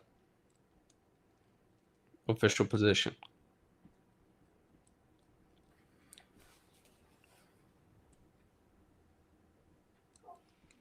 See, I think though that in the spirit, like the cosmic background, things seem to happen quickly. There are like shifts.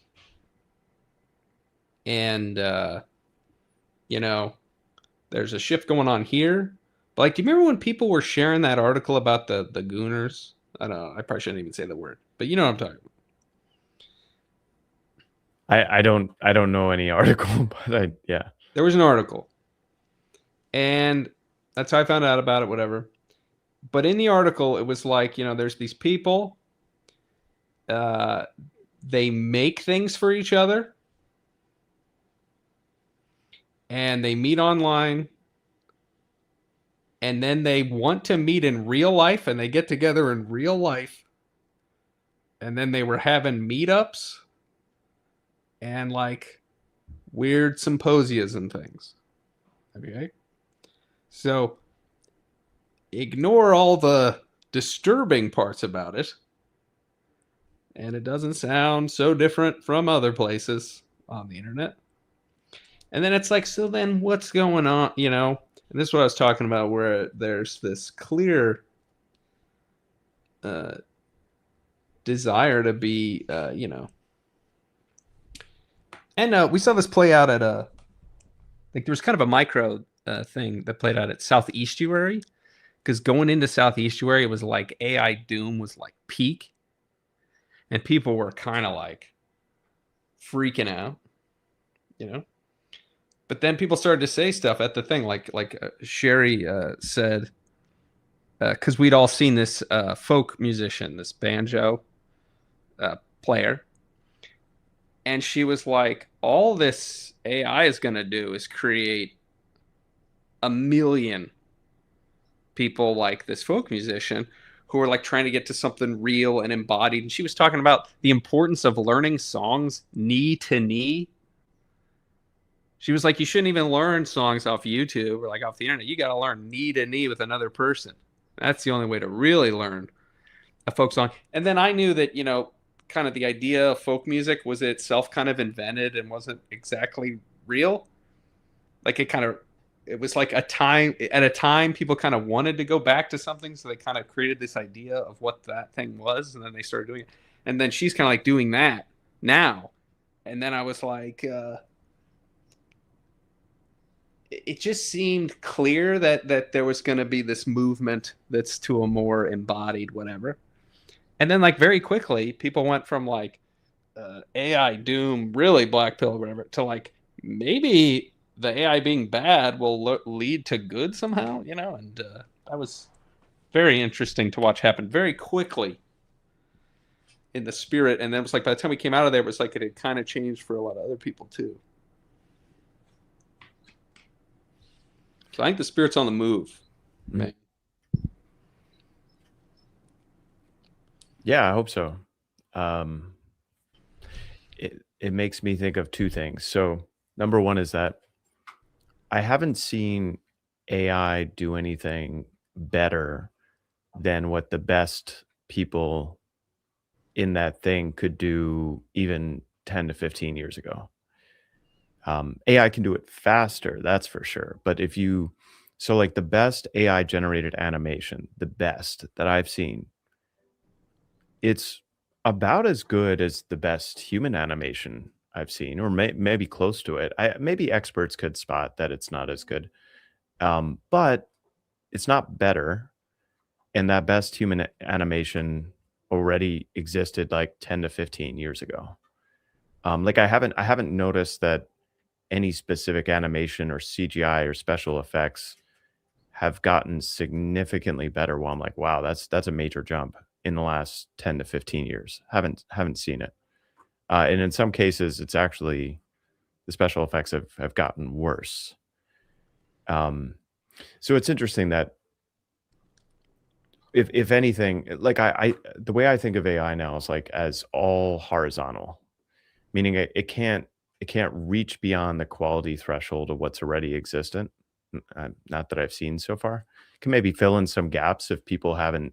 So let's say there's a math equation that is sort of a gap in the puzzle. I read that AI solved a problem that people weren't able to solve. It's like, that makes sense. That's like filling in pieces of a puzzle that eventually we probably would have gotten to ourselves. But to actually have a novel level of quality, a level of quality where it's like, wow, that simply was not possible 10 years ago. I haven't seen that yet. I haven't seen it. So that's sort of what I'm looking for. Yeah. Well, yeah, I feel like the main risks of AI and really just technology in general, I feel like the main risks are really like cataclysmic events. It's really like that because of AI making knowledge available, somebody does something really nuts, or it's something, you know, technology making like things cheaper and cheaper to do that can have negative effects. I feel like those are much more like the risks. Well, it gets to the second thing. So that was one about AI. So like, let's say my theory holds in that it's only a horizontal, that no matter how much processing power we throw at it, it can't dream. It turns out robots don't dream. Wherever epiphanies come from, or our intuition comes from, whatever half of our soul or psyche that comes from, it just doesn't have that. So it runs out of training data. It runs out of novel content to parasitize us, so then it starts feeding on itself, and then it ends up with broken down genetic codes because of too much inbreeding after 3 or 4 generations. I think that's pretty highly likely, actually. So then the question becomes, but let's say it makes any virtual activity almost democratic in some way, shape, or form, so that I can produce music as good as a real musician, and I can produce a story as good as a real. I've noticed though, so one area where like it's not good at being funny, because being funny is very context specific, and like I have to be I am most funny with people who know me extremely well in a specific context. Like it's the funniness of Neil is like, how I'm normally am, and how I would respond to this situation, and instead I respond this other way, like with broccoli or whatever. And then it's like that becomes, so the more specific the situation, then the specific context, so the specific people and the specific players, and like the more inside the joke is, the funnier it is. It's like, oh, you got the inside, and then you got the ultra inside, or the ultra inside. Cornelius, Chad, that's an inside. Okay. So like the AI can't do anything specific. Like it can't, it has to generalize, because to do something specific would be to isolate the one over the many, or to prioritize the one in a non-flat, in a non-egalitarian way over, so it has to be egalitarian. And then that means it can't really be funny. It can't point out, like, look at the ridiculousness of this one thing compared to the baseline of so that's actually a clue to like the future of all this stuff, the future of art, the future of music, the future of all of it, because the future of it is like specific. Like there's a story. The reason that people care about art of any kind is because they connect with it. Like there's a story that they connect with.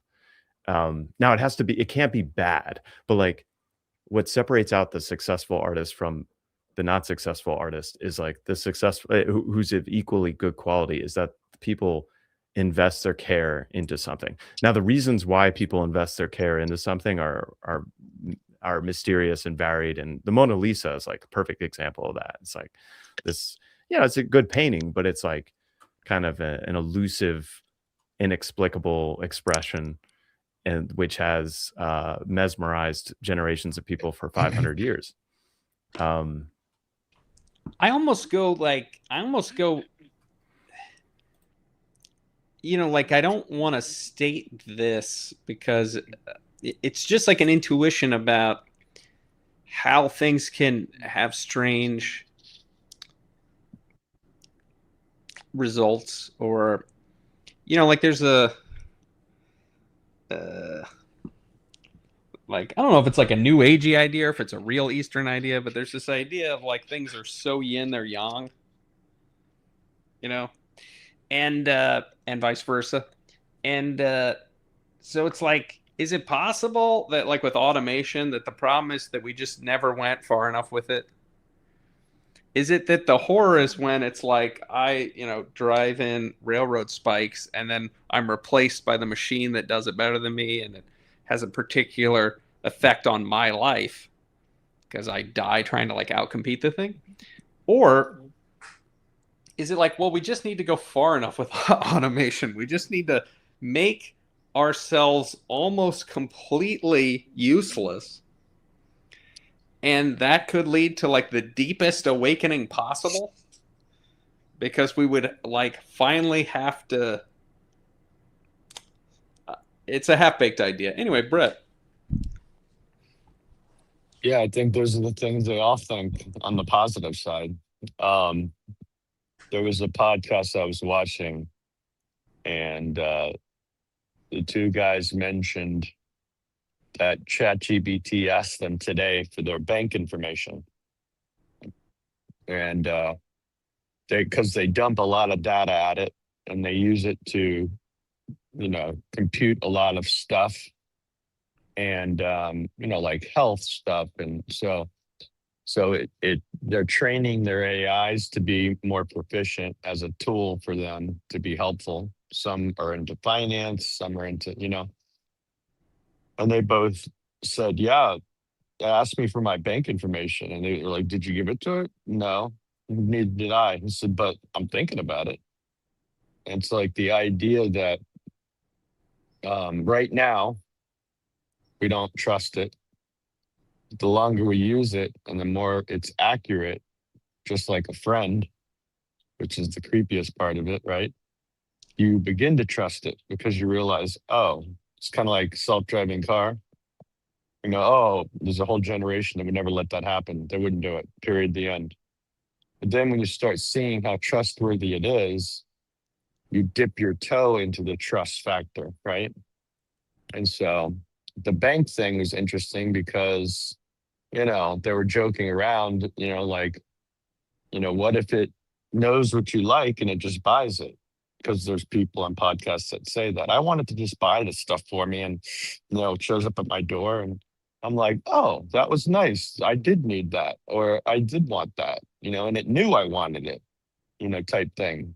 And so some of them have you felt though, Brett, that it's gotten better at that the last 5 years, like knowing what you want? I haven't noticed a significant improvement in it being able to figure out what I want in the last 5 years. Now, maybe that's because I'm drifting toward madness and becoming more inexplicable. That's possible, but I don't feel, maybe a little bit more mad than, and I don't mean angry, but I don't know. I to me, it hasn't seemed to be any better at knowing me. Well, let me ask you this: you use it a lot? Not really, but I mean, presumably Gemini, like Gemini would know everything I watch on YouTube, and like the presumption that everything we do online is not logged and known. I just presume everything we do is logged and known. So like the presumption. What it reminds me of? Like maybe this is dating myself, but before you could be a creeper, back in the day when you were infatuated with somebody and you were like really interested in them, you would be like watching them from your group over to another group with them hanging out, and you'd be watching what movie they're going to see. You'd be logging information about the person. Nowadays we'd be like, they're stalking me or they're creepy, whatever. But back in the day, you'd look people's phone name up in the phone book, and you'd happen to be driving by on your bicycle, and randomly, and like hope that you run into them, or just dumb things, and it was all innocent. It wasn't intended to be any weird thing. This is like, it's dating us. It's not outwardly saying, oh, I saw you, what movie you watched last night, but it may know it. But my point is, like, as you use this stuff more, like I'll ask questions of, I primarily, especially when it comes to Bible questions, I'll be in a guarded AI, which is more like Logos. I try not to do arbitrary AI stuff through any other AI than that when it comes to Bible stuff. But I also have noticed that Grok or Gemini will be like, well, we know you're asking this, but with your Reformed foundation. And so it already knows that I'm like, it's already assuming my presuppositions, right? Yeah. And it's like, so I've obviously asked something at some point in time that was associated with it to that, maybe while I was using it and I didn't switch over AIs to ask a question, whatever it was. Yep. So the more you use it, that's why I asked Neil if he's used it, because you are programming it.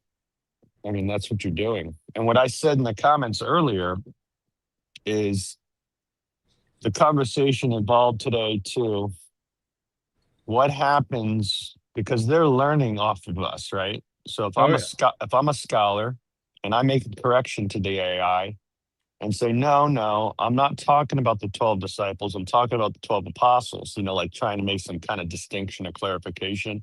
It makes me feel good. Oh, you're so right. I assumed you meant the disciples. You mean apostles and after Jesus. And so like it kind of makes the correction. Let's say it's taking this information and it computes it. And then Ezra says, hey, I'm curious about the apostles. And now it's like, boom. Oh, let me tell you about the apostles. And it goes right to the correct answer. Now that's a real small microcosm what I'm talking about. Yeah. But what happens when the AI tells you, you should share this with Ezra because now our AIs are communicating, because it's all going to a cloud, right? Yeah. It's not going to your individual cloud. It's going to a big cloud.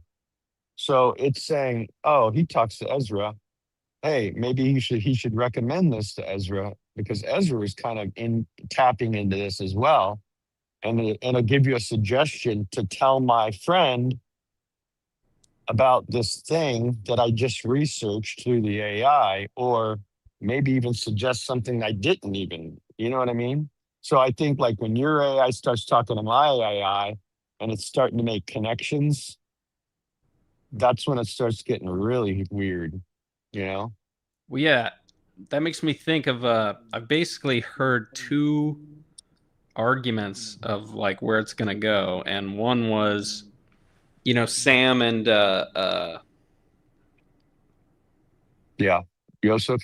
Yosef, Sam and Yosef were talking about AI, and Sam was kind of saying, he sees that it could go like this just becomes only for like huge corporations basically, and the average person gets less and less access. And then the other thing I've heard is the guy Rick Beato does YouTube about music. He was talking about how he thinks people are just going to have their own private AI.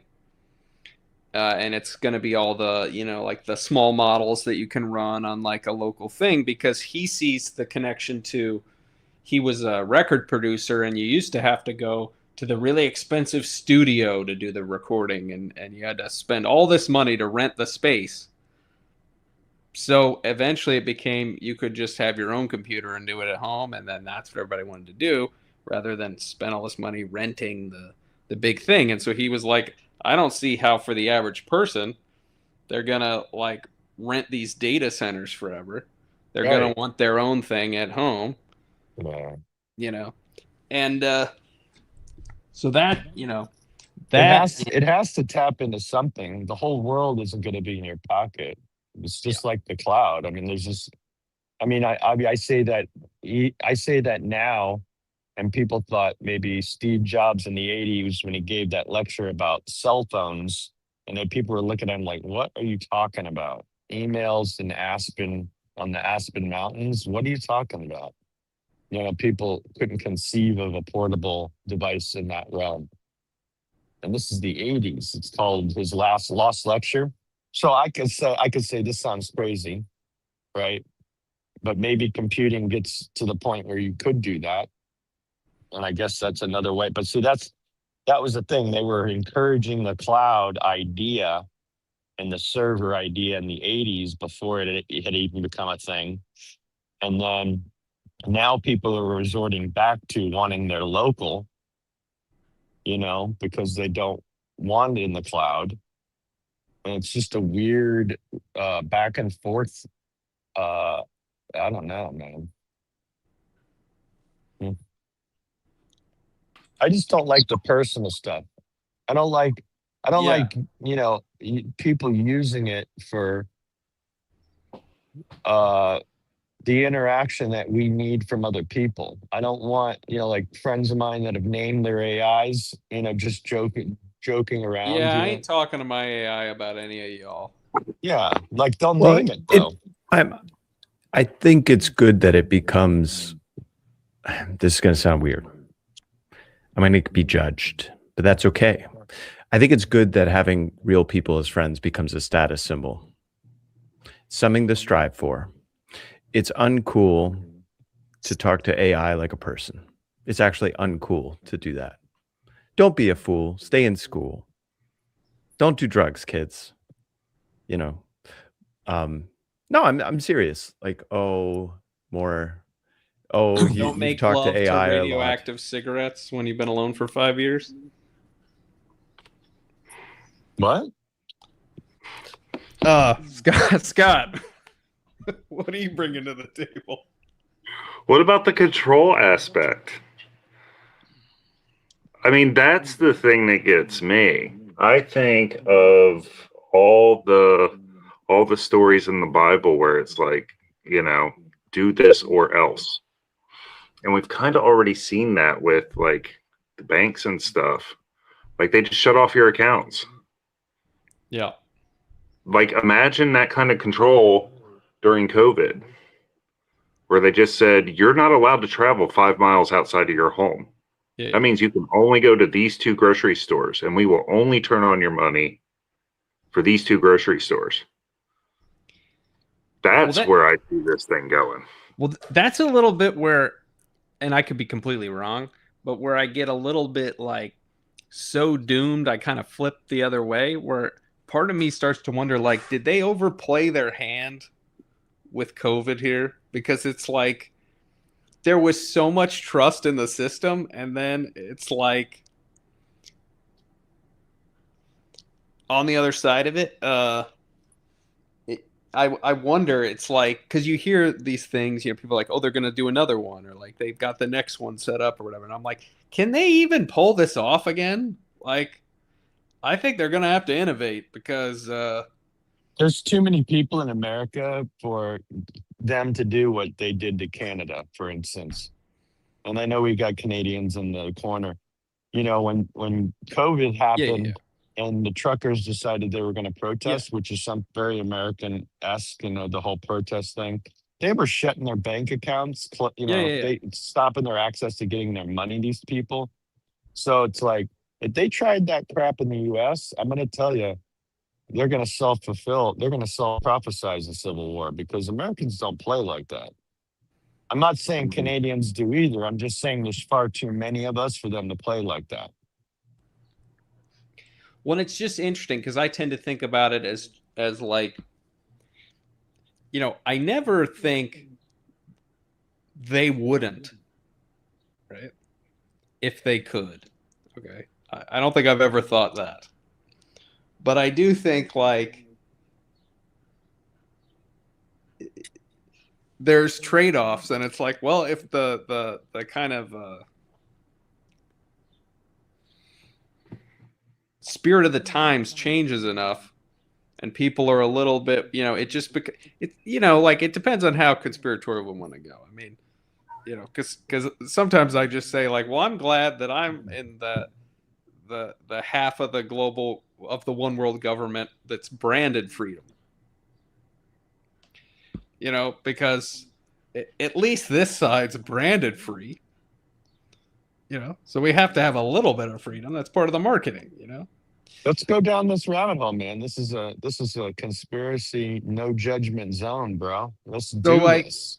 So like, if that's the case, then like the spirit of the times does affect. I'm probably the most normal, non-conspiratorial. So I'm gonna take the side of the machine. So y'all go, and I'm gonna represent pushback the bureaucracy. Yeah. Give it to us, Scott.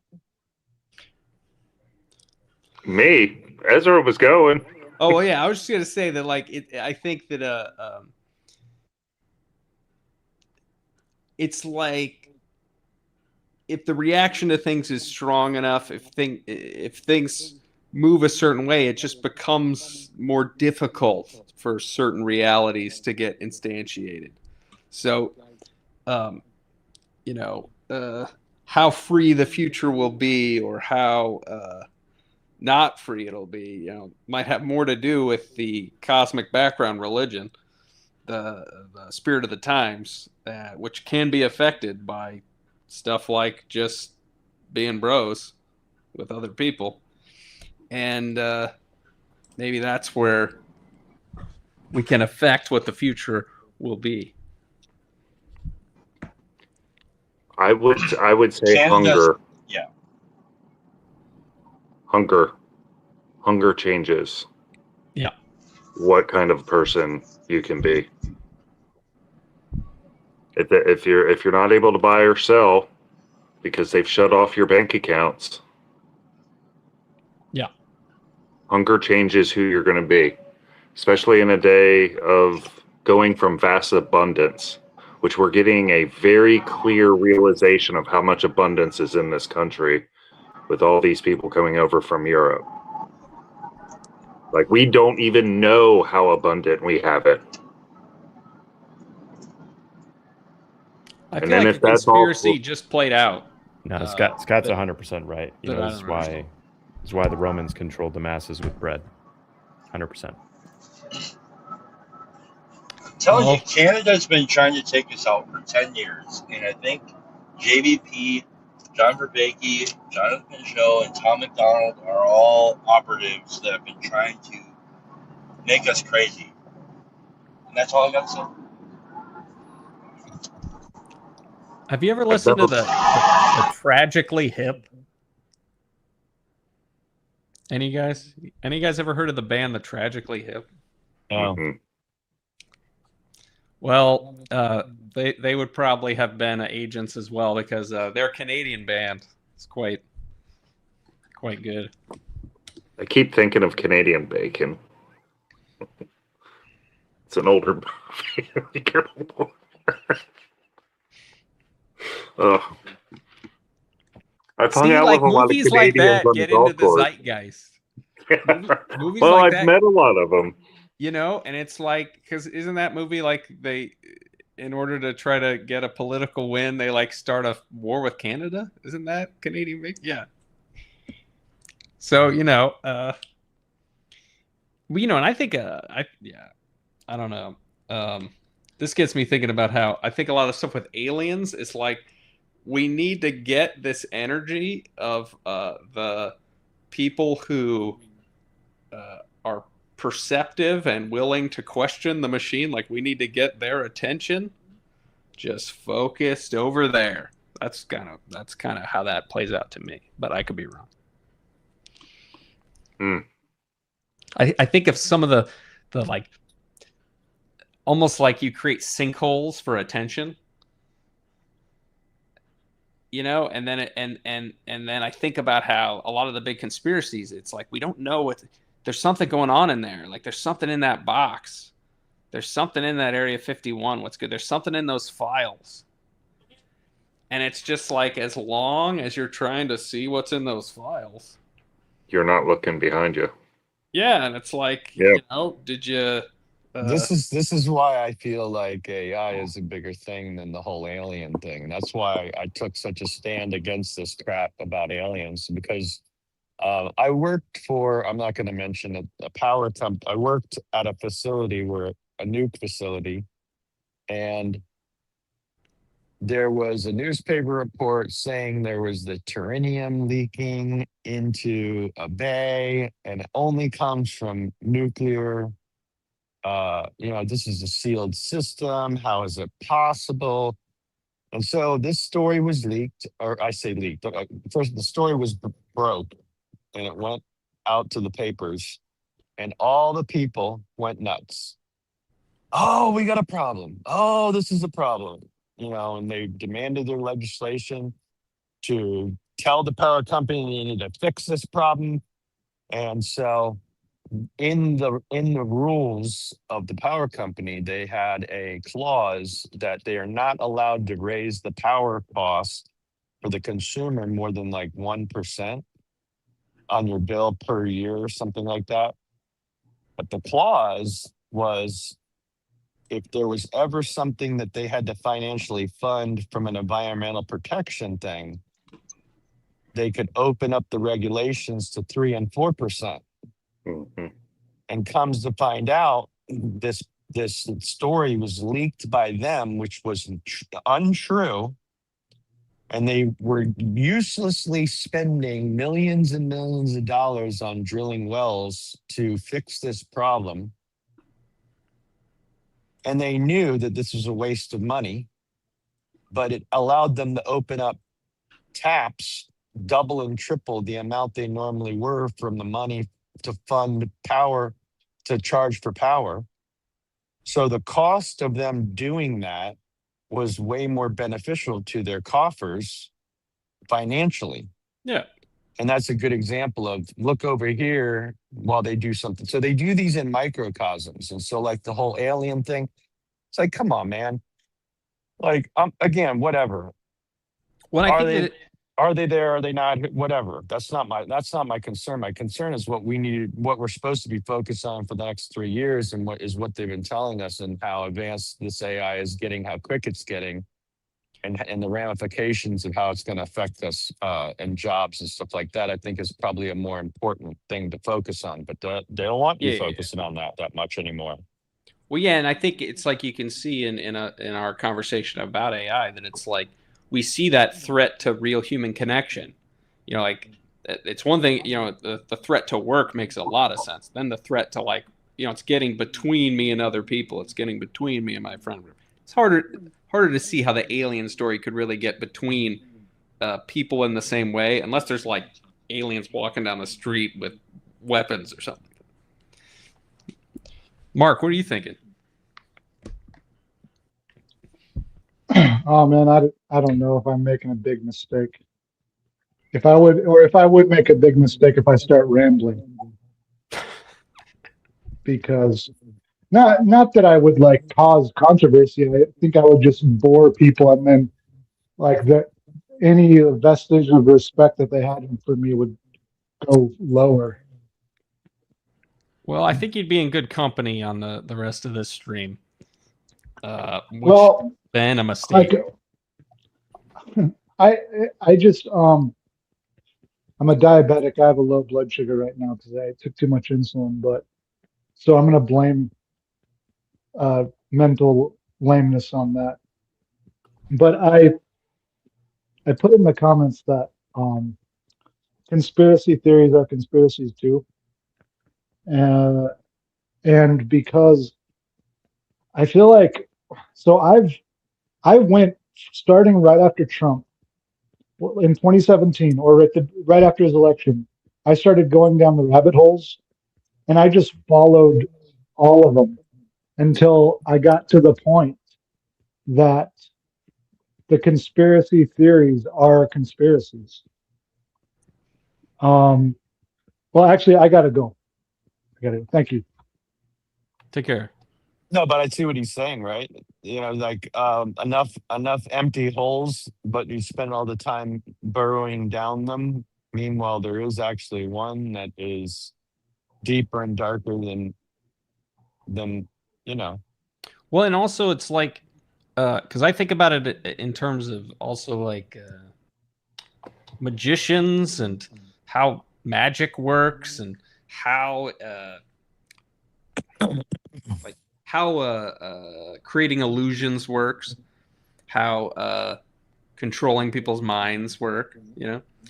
And one of the interesting things is like just because you get a big win by making everybody think that something's in the box doesn't mean there's nothing in there. Like there could totally be a horrific thing in there. There could totally be some, oh man, if that was to get out, that would just change what everybody knows. There could be crazy stuff hidden in the box. But the point is that you can't know quite what's in there, and then you just keep looking. You know, it's like the abyss. Like at a certain point, it's not that different from just like deconstruction or the abyss itself. It's like there's actually an infinite amount of stuff down there. You know, like dark, hidden, ooh, what terrible evil could be down there? It's like, as long as you're staring down there, you know, it's kind of winning, maybe, you know, because it's like my thing is like, you know, attack the darkness, you know, with the magic missile. It's like, yeah, there could be terrible stuff going on in there, so let's make a friend, you know. No, I'll talk to my friend about. Even if you're talking to your friend about what might be down there, it's still better than not doing that. Now, maybe this will give Neil his opportunity to defend certain things, but what if, and I brought this up actually on Claire's stream, Did you ever see that movie with Robert Redford, Days of the Condor? Yeah. So do you remember the end of the movie? Well, quick summary. Dude worked in a CIA office, a little office, and all they did was read books. And this is back before the internet, and that's what CIA guys had to do. They had to read every book that was published so they could determine whether there was anything going on. So it was a menial job. He comes back from lunch, and the entire office is whacked, and that's what sets the story in motion, right? And at the end of the movie, he finally goes down a rabbit hole, and he's face to face with the government dude. And he's saying, basically questioning what he was doing. And he explained to him, and I'm paraphrasing how he said it, but he said, what do you think would happen if the American people didn't have oil to heat their homes? What do you think they would do? What do you think they would demand from their government? And he looks at him, he's like, they would demand that we get it by all means necessary. We're just doing it before they ask. So it was like the ends that justify the means type thing, even killing American citizens, right?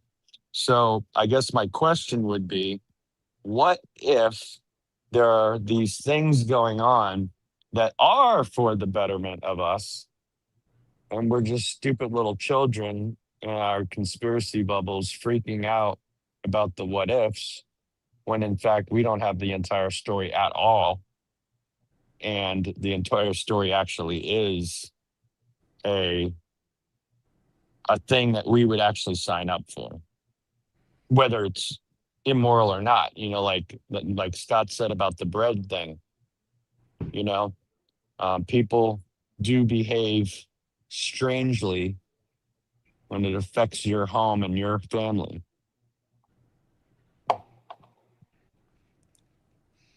Defend that, Neil. Well, yeah, and I've become a big, I'm a fan of these conspiracy stories, like fiction, where it's like the conspiracy goes so deep that it's at a certain point just reality. And then you gotta kind of be like, oh, well, yeah, this needs a spiritual solution. I'm an Occam's razor guy. Because at a certain point, you can't,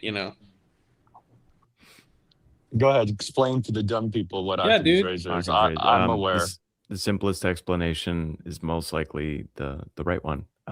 Yeah, sure. We know that wealth and power tends to accumulate into fewer and fewer hands. It tends to concentrate because you have a repeating game. You get the Pareto distribution, and you repeat the game. We know how people react in times of scarcity. They circle the wagons, come up with mechanisms to protect themselves and their own, whoever those are. Yeah, I mean, what's a conspiracy and what's just normal human behavior when power consolidates near the top? I think where I probably differ from the mainstream is the mainstream says all this stuff is like conscious. Like it's all like they know exactly what they're doing and how they're doing it. And I just think people follow their desire, instincts, intuition. I put a lot more credence on how people act, unconsciously. And also like we live in, anyway, it's very hard today to have like a truly conscious conspiracy, because the motivating forces for like people opening their mouth and blabbing are greater today, or the temptations, I'll say, are greater today than ever before. So like there hasn't been anything that has clearly stood out to me as like, probably Epstein is the closest thing. There's really the only thing that could truly be regarded as like a top-down nefarious conspiracy. I mean, the U.S. government was able to keep the Manhattan Project pretty well under wraps for how many years? Like 4 years, 3 years, something like that. But they were isolated geographically. They had top secret clearances. You get people like Snowden. You get people. Well, it's I just don't know, like the so much. whistleblower phenomenon Yeah. is just so prevalent. You know. Well, it's so much more successful. Like, just think if like you're trying to do like a extremely complex conspiracy. You know, it's so much more successful if the people engaged in it don't even know they're engaged in it. So the Occam's razor is cutting the Gordian knot, you're saying, Neil, huh? Well, it's like what people have to. Luke Burgess did a really good book on. It's like a summation of what's his face's thought. The mimetic desire guy, Gerard. So people have to put their desire and their hope into something. Like they have to put it into something. And so, and what they tend to do is they copy other people who they like or they find appealing in some way. So there's like 10% nature of saying, oh, I like that. And then there's 90% of, I might as well copy the other people that are doing the same thing, like mimetic sponges. And so I credit mimetics for most of this stuff. Like if you can start a starting point, like freedom torches, that was 100 years ago. But if you have a good core nucleus, you can just start a starting point movement. That's kind of why I have faith. Freedom in torches. TLC, You're talking about the cigarettes and getting ladies to smoke. Okay. Yeah. This just real quick. This, I think this helped me figure something out of just my own thinking here, because to me, with a lot of conspiratorial stuff, and even if you don't want to use that word, if you just want to talk about evil, like just in trying to understand evil, I started to notice, like there's a lot of these patterns where it's like, all these people could know and they could be in cahoots and it could be totally conscious and they know what they're doing and they're in a room somewhere and they're figuring it out. Yes. There could also be, principalities, and the principality in a sense knows. Like, it depends on how you want to talk about but it's like almost like the principality knows and it has its own things that it wants and it's doing those things, and that's playing out on all these people who don't even know that they're part of it. And both of those can be true. And it can be true all the way down and all the way out. And as you were talking, I started to think about how I think a big move for me was at a certain point I start to question, should I even try to figure it out anymore? But okay, whether we physically, like if somebody wants to talk about if we physically landed on the moon, or whether we, did we fake the moon landing? Was it spiritually fake but physically real? Was it physically faked? There's all these levels you could go down. And at a certain point, it's like, as long as I'm trying to figure out exactly which it is, am I... you keep swiping the credit card. Yeah. You keep growing the system that they're going to lock down on us. Yes. And it's taking what I feel. Yeah, and sucking my attention away from am I loving better? Am I, loving more? Is my brother loving more and loving better? Because that's something I can do something about. I don't even know what I would do with the information. It's like I finally know exactly what happened to JFK and the moon. It's like, what's that even going to do in my life at all? So the thing about the principality thing, I think, is interesting because in this space is so good, especially with our mystics and how we have the ways that we all come to seeing and understanding things. I remember the first time, but I don't remember when it was. I remember the first time I came to realize that light is a thing. It's an actual thing.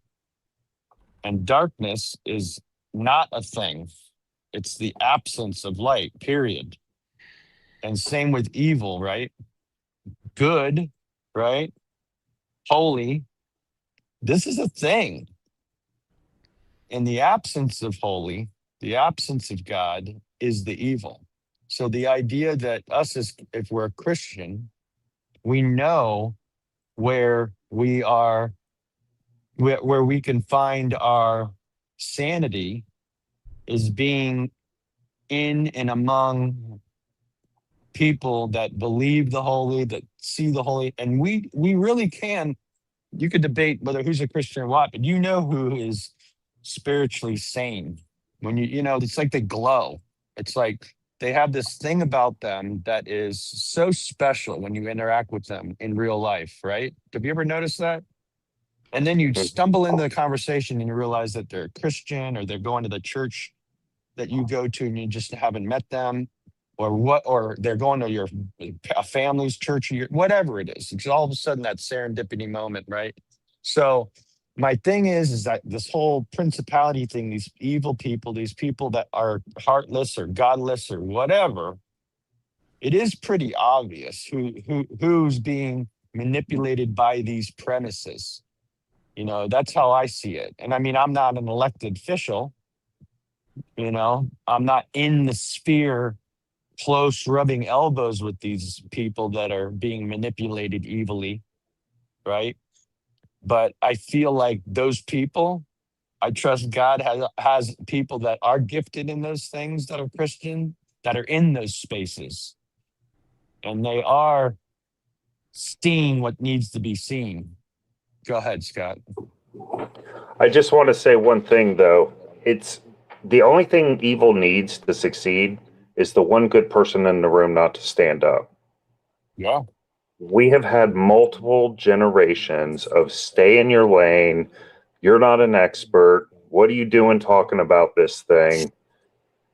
And nobody's standing up. Well, nobody's probably a pretty tough thing, right? It's probably not nobody. But there are fewer and fewer and fewer people standing up in those rooms. I mean, just take a trip to McDonald's. Who is standing up for great service? And that's just all the way down at the bottom. Now you talk about somebody that's high mid-level management that's got a mortgage, 3 Escalades, and private school to pay for. The whole thing is set up to keep you where you are, not doing anything. That's probably my biggest gripe. And the first place I saw it was in the government, working for the VA. You had 15 meetings to decide whether or not a meeting was appropriate in this situation. The whole system was made to breed mediocrity at best. If you want to meet after, Scott, to talk about it, we could meet after. Are you interested? I'm sorry. Dude, I think he's right, though. I think that's the reason why, when Elon showed up in the government and had this whole Doge initiative, I think people were like, you know what? Yeah, man, there's so much damn bureaucracy, that's stupid crap. And we could have some certain computers connecting the dots for people. We don't need 15 meetings for a meeting. Yeah. That's just one example, right? And so I think then what happens, we trust everything over to an AI because we've been so stupid and idiotic with our time management and our resource management. I mean, look at fast food. That's to eliminate our ability to stand up in the room. Well, I see the danger. I'm just saying this is what would inevitably happen is the frustration. Think about when you call a bureaucracy now. Ironically, it's a lot quicker. Well, see, I started to get a little nervous though during that whole Doge thing because I was like, well, what if, what if the government is much more, what if the mediocrity of the bureaucracy isn't the true evil? What if it's actually keeping the evil at bay by having it be functioning very badly? And then it's like, do we want this thing to function really, really well? Do we want a frictionless top-down? That's an interesting view. Yeah. But just one point quick about we were talking about just holy people. It's like I decided at some point, there's all kinds of hierarchies on Earth. But it's like, is this person actually above me spiritually, Or are they just above me, in this hierarchy on the Earth? So I started being like, Yeah, I hey, don't think above you. people who love better than me, I put them above me. Okay. That's that honor question they were talking about this morning. Yeah, I don't think I Honor would put them given. above you. Would you? I mean, as There's Christians, people I put above me. yeah. See, I don't see it that way. It doesn't Well, mean like, I in a can't learn sense, from them. like, yeah, in a sense, like I'll look up to you if you're if you love better than me in the way that you love better than me, I'll see you as above myself. You know? I kind of feel like we're all called, though, to do that. We're all called to be servants, which puts everybody above us. Yeah, I know, but I feel like we're mixing analogies, though. I think I mean, I I understand think what you're saying. I'm a servant. I want to be a servant to my brother, but in order for me to be in that posture, I have to make a determination that you are lower than me if I'm going to stoop below you and serve you. You know what I mean? So, I mean, I see what you're saying. I just think that I'm talking about finding another brother in Christ that can edify my life and help me navigate this path that I'm on. We both would be kind of sharpening iron, not gold getting sharpened by iron. You see what I mean? Like it's a yes and it's a both thing happening. You know, it doesn't mean I don't have greater respect for somebody further on their spiritual journey and that I can glean that information. But I also know that they wouldn't mind, that particular person I'm putting my trust in would be perfectly willing to wash my feet. And I likewise would be perfectly willing to wash their feet. So again, I may look up to them, but it's a different metaphor. Does that make sense? Yeah. I'm thinking kind about of. that, like in terms of that the vertical is one thing and the horizontal is another, and it's like it can't be just the vertical. It can't be like this person's just above me and I'm just below them and I'm just whatever. The spirit requires both of those or something. Mark, do you have? Did you get some sugar? Are you okay? I'm feeling a little better, yeah. I was starting to talk conspiracies when my wife and her mom came in the room, and I just didn't want them to hear my insanity. But now that I've rejoined the conversation, somehow you guys have raised the level of quality of conversation beyond like the low things I was going to get into, so I kind of don't want to bring it back down. So You're ascending. Yeah, Grizz wants us to talk about Scott's corn fetish. I have this dream that when I redo my bathrooms, I'm going to put the toilet in the front yard, and I'm going to I've got a have dream corn today. growing out of the bowl and peanuts growing out of the tank. That's my dream. That's my dream. You could take the man out of the childhood, but not the childhood out of the man, huh? Sometimes a corn cob is just a corn cob. Sometimes, yeah, I wouldn't argue with that. I thought it was a cucumber. No, that's where the trauma came from. But it's cool. But it's cool. Oh, that's awesome. I think everybody missed my VeggieTales reference. You guys that weren't on the Grizz stream or what? Yeah. Yeah, I don't know if I did catch the VeggieTales, but not sure that I want to have caught the VeggieTales reference. Be careful, It was you're a going to popular get thing when McMo's going to get on here. I mean, But then I heard there was some conspiracies behind it. I don't know. So my only experience with a conspiracy with VeggieTales is I used to watch VeggieTales and we used to buy VeggieTales at the Christian bookstore. And then I didn't think about it for 20 years. And then I saw that it was like on cable, like VeggieTales was like on some channel on cable and it was like playing over and over again. And I was like, oh, VeggieTales is on TV. I didn't know it still existed. And I started watching it, and I watched it for a while, and I was like, this isn't religious. And then I thought that was really weird. And I wasn't religious at all at the time, but I was like, I don't like that it's not religious anymore, though. Like, now they're just vegetables. Like, what are we doing? It lost the thing that made it specific, unique, lovable, Yep. and we I stopped used to have to caring. go buy it on VHS, you know?